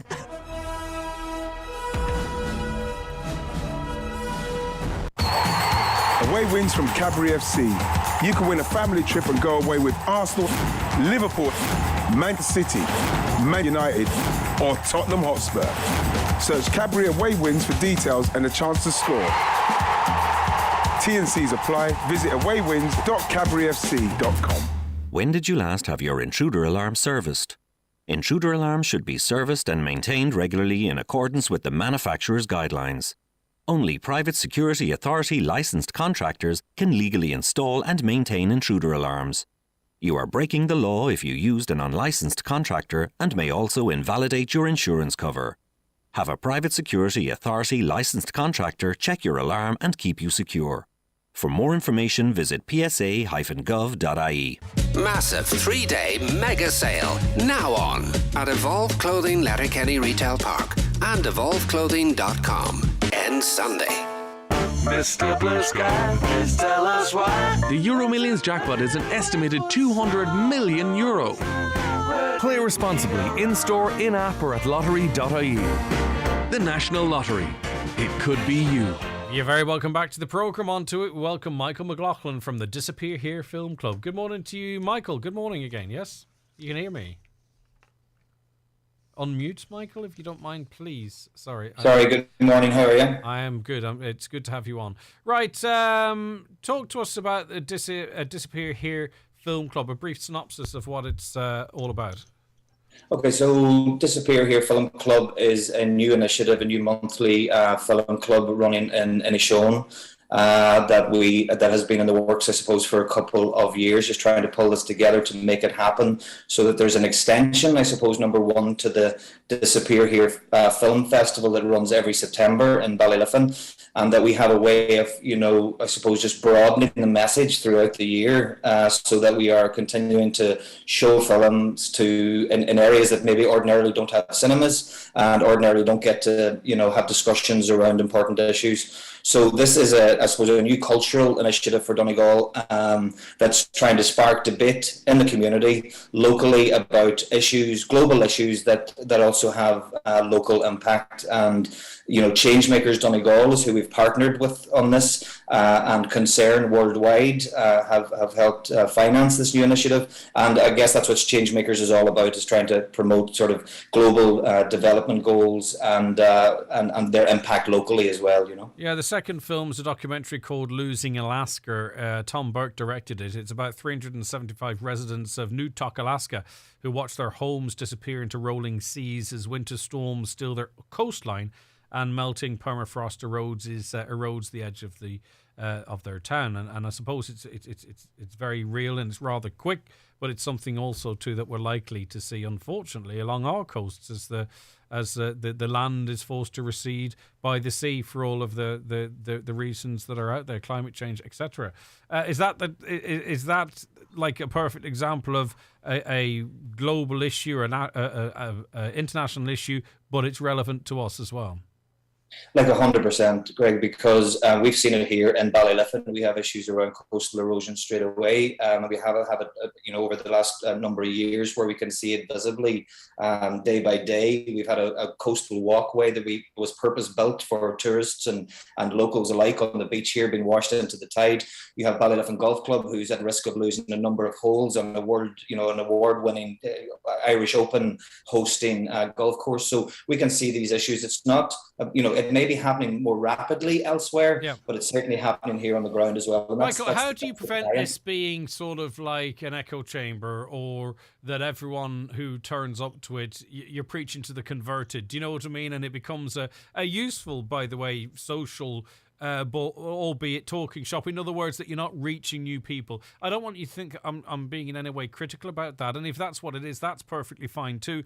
But I presume you want to see people there who have, or maybe they haven't made up their mind, or maybe it's just something they want to know a little bit more about, and maybe even become involved in the conversation for the first time, or have their horizons expanded. Does that make sense? No, that's absolutely right. I mean, I don't think there's any point in an echo chamber situation. I mean, I think film has a great power to inform and to educate and to advance and amplify ideas around issues that are of global importance. So I think the way we do that is that we have a very structured approach to it. Number one, we show the film, then we invite the directors and we invite local stakeholders. For instance, at this one particularly, we're going to have Duncan Stewart, who is the RTE presenter for Eco Eye. He's coming in to facilitate the post screening discussion. We'll have Rosemary McCluskey from the Inishowen Rivers Trust. We'll have Michael White from the Donegal Green Party. And I would like to think that people who come to this will want to be educated, will want to be informed, and they will come along to hear what the likes of these sort of major players in these fields have to say, as opposed to coming to hear someone singing off the same hymn sheet. Yeah, exactly. And it's $7.50. You pay at the door. It's in aid of the Disappear Here Film Club filmmaking bursary. Where are the events actually taking place, Michael? So they're taking place in the Market House, which is a fantastic venue in Clonmany, courtesy of the Clonmany Community Centre. It's a new building that they've taken over. It's been there for many years, but it's now been repurposed as an event space, as a multimedia event space, and potentially cafe as well. So all the things will happen there over the course of the next, until the end of the year, I guess. Okay. A great space, a great venue. All right, well done. Thanks for that. I appreciate your time, and it'll be really interesting, I think, particularly for those who have an interest in it or want to sort of learn a little bit more. Claire said the books, the Harry Bosch, Nicky films books, and who? What? Nicky Haller. And Lincoln Lawyer books. They're narrated by Titus Welliver, who also plays Bosch in the series. I've read the books and the audio, but decided not to watch the series. I love Jack Reacher books too. I wonder why. Well, I suppose you don't have to. It's something you enjoy doing, reading the books and then watching the series, isn't it, Fionnuala? Oh, yeah. Even sometimes I watch a series and I'm like, I need to know more about it, so then I go and get the book. Yeah. Oh, I watched Quiz during the week as well, which is quite an interesting program. It's about the people that tried to extort €1 million on the Who Wants to Be a Millionaire quiz show. It's good. Yeah. It's a good show. It's only three episodes, like 3 hours. It does sound very good. It is. Yeah. Because I remember it's that. Well done, and it is all based in reality. I mean, the guy, he's a famous actor. The guy that plays Chris Tarn just overdoes it. There's absolutely no need for it. I love him. Is he not good? That's the guy that's in when you do, it's Michael. Whose name, of course, I won't. I think I'll give you an opportunity. He's in the program, that film that I like, that Psycho, The Son. Yeah. Okay. I just think they could. Prodigal Son. Yeah. I don't think he needed to do quite the impersonation of him, if you know what I mean. It's a bad impersonation. Whereas if he'd just done something close to it, it would have been okay. But it's old. It's out a long time. But yeah, I watched that. I thought that was quite good. That's what I did this week. I don't know where you would find it. I watched it on YouTube. Yes. It was fantastic quality. Just watch. It'll tell. Like I can figure out and just watch where to find it. Does it say your Fire Stick? No comment. Yeah, exactly. Right, okay, let's take a quick break because time is flying for us. We'll be back with a look at the weather for the week after these, and then more from Michael and Fionnuala. This is not just a pizza night, this is an M&S pizza night with the €14 meal deal. Choose 2 pizzas and 2 sides to create the perfect combination for the family to share. €14 pizza meal deal, now at M&S. Offer on selected products, see in store for details. A massive summer footwear clearance sale is now on in McGarrigle Shoes Letterkenny. All sandals and other summer footwear must go, with up to 50% off. Don't miss out on great savings right now in McGarrigle Shoes, Main Street, Letterkenny. Forward Emphasis International, based in Mallinhead, are recruiting for their IT, training and customer service teams, with both in-office and hybrid opportunities available. Experience in contact centres or insurance services is desirable but not essential, as full training is provided for customer service roles. Please visit their website www.forwardemphasis.ie and apply via their careers page. At Meehan's of Rafo, there's top brands such as Diesel, Wrangler, Remus, Kingpin and Outrage jeans. Also Tough Stuff trousers and workwear, with men's shirts and polo shirts in sizes up to 6XL. In their ladies department, check out the new Pico clothing, and there's 20% off selected Diesel clothing. Right now at Meehan's of Rafo. Follow us on Facebook. Okay then, it is time to check what the weather has in store for us for the weekend and into next week. Delighted to welcome back onto the programme Alan O'Reilly of Carlow Weather. Alan, a very good morning to you. Good morning, Greg. Right, okay, a lot of people are expecting good news for next week. Well, maybe we'll get to that in a moment. What does the weekend hold for us weather-wise in the northwest? Generally not too bad. We'll have some showers later this afternoon and this evening.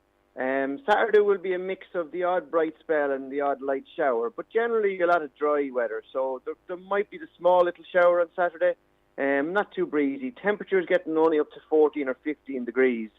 Sunday we'll see a few more light showers, but also some more sunny spells. A little breezier on Sunday as well, and still temperatures topping out at about 14 or 15 degrees.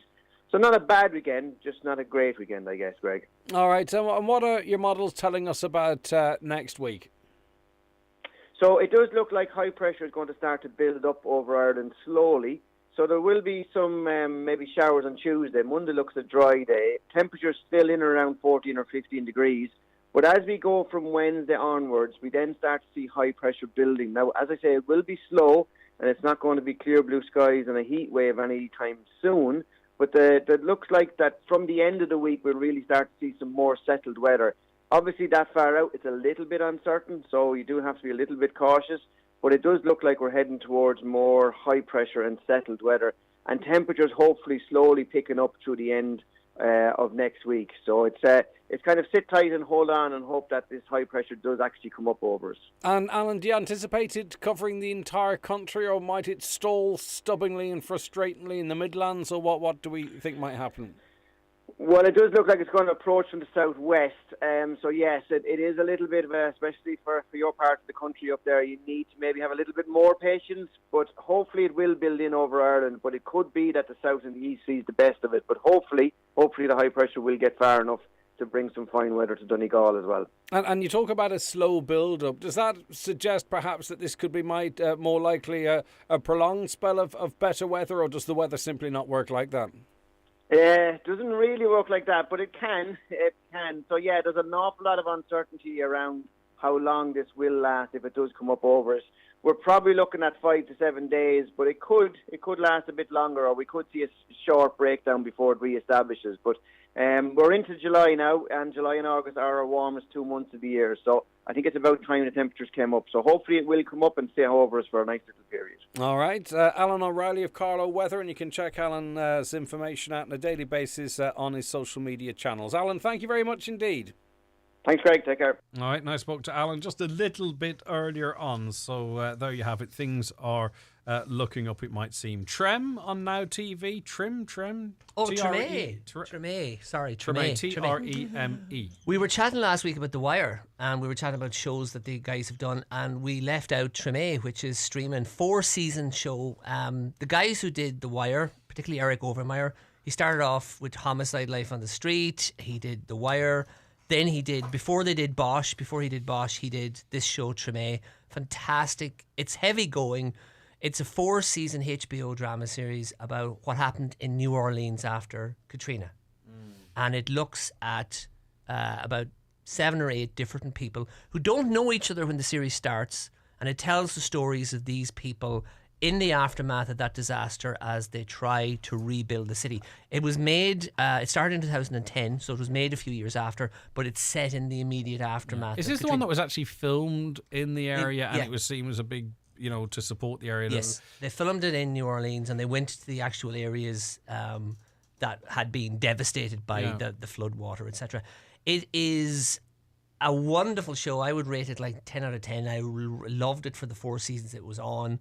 It doesn't have the same level of crime and corruption in it that The Wire did and does, and it's not a crime-driven thing. But in the second season, I think they bowed to HBO's wishes, and they added a cop character, and he dealt with corruption in the New Orleans police force, and a storyline came in from season 2, 3 and 4 onwards. The show finished, it wrapped up in season 4, so it was designed to run about 4 or 5 seasons, so it's a full story from beginning to end. It's a very emotionally involving well, we know it's not necessarily happy endings as such in the traditional sense because it's ongoing and it is it's gritty. Like it's gritty stuff. Like, I mean, you have a teacher working in a school with underprivileged kids. You have a woman who runs a bar and she's attacked one night, and we see how her life is shaped by that. You have a lady with a restaurant. It tells real stories about real people. It's an amazing show, and it's, as you say, it is streaming. And I would, if anyone likes The Wire, or you like Bosch, or you just like the idea of a really, if you like Bosch, would you like this? Yeah, I think so. Bosch is more of a traditional storytelling show, but in terms of the performances and the fact that any season of Bosch usually has like 7 different stories running in parallel. Treme is like that, and you get Kim Dickens, you get John Goodman, one of the biggest stars in it, David Morse, stellar cast, stellar show. 10 out of 10 from me. I don't think I'll be watching that one, to be honest with you. What about you, Fionnuala? No, I think I watched that when it came out originally. That sounds very familiar to me, and I don't think I got past the first season. It was quite heavy, and it's very heavy. Yeah, it was a bit dark. But then I'm trying to watch that We Own the City as well, and I'm finding that very hard. I'm I think 3 it's episodes into that, and I'm not sure. Will you not finish it? Not in a, I'm never going to finish that again, but I just feel that every time I go to watch it, something else might pop up, if that makes sense. I don't know. We've done a lot of years of that reality, police brutality, oppression. Yes. And I'm just not sure I have the capacity for another one of those just yet, if that makes sense. Of course it makes sense. It's well put together and it's fine. That's the thing about Treme and me recommending it. It's not a show. To say you enjoy it is probably wrong. I know. You know what I mean? It's so heavy and oppressive. You get an emotional catharsis from watching it, and you might cry in some episodes when characters die and stuff like that. But it's not enjoyable in the sense that you would want to maybe chill out some Saturday night and watch it. It's not that kind of show. Open a bottle of wine, open a bottle of wine and watch this show about misery and oppression. I just don't know if I it's at not this for you. moment if I'm into it. Well, you could do 3 now and 3 in a few months. Exactly, yeah. Right, but I'll also, how far are you into that We Love the City? Are you? I think I'm like 3 episodes in. Oh, you're both. I'm struggling.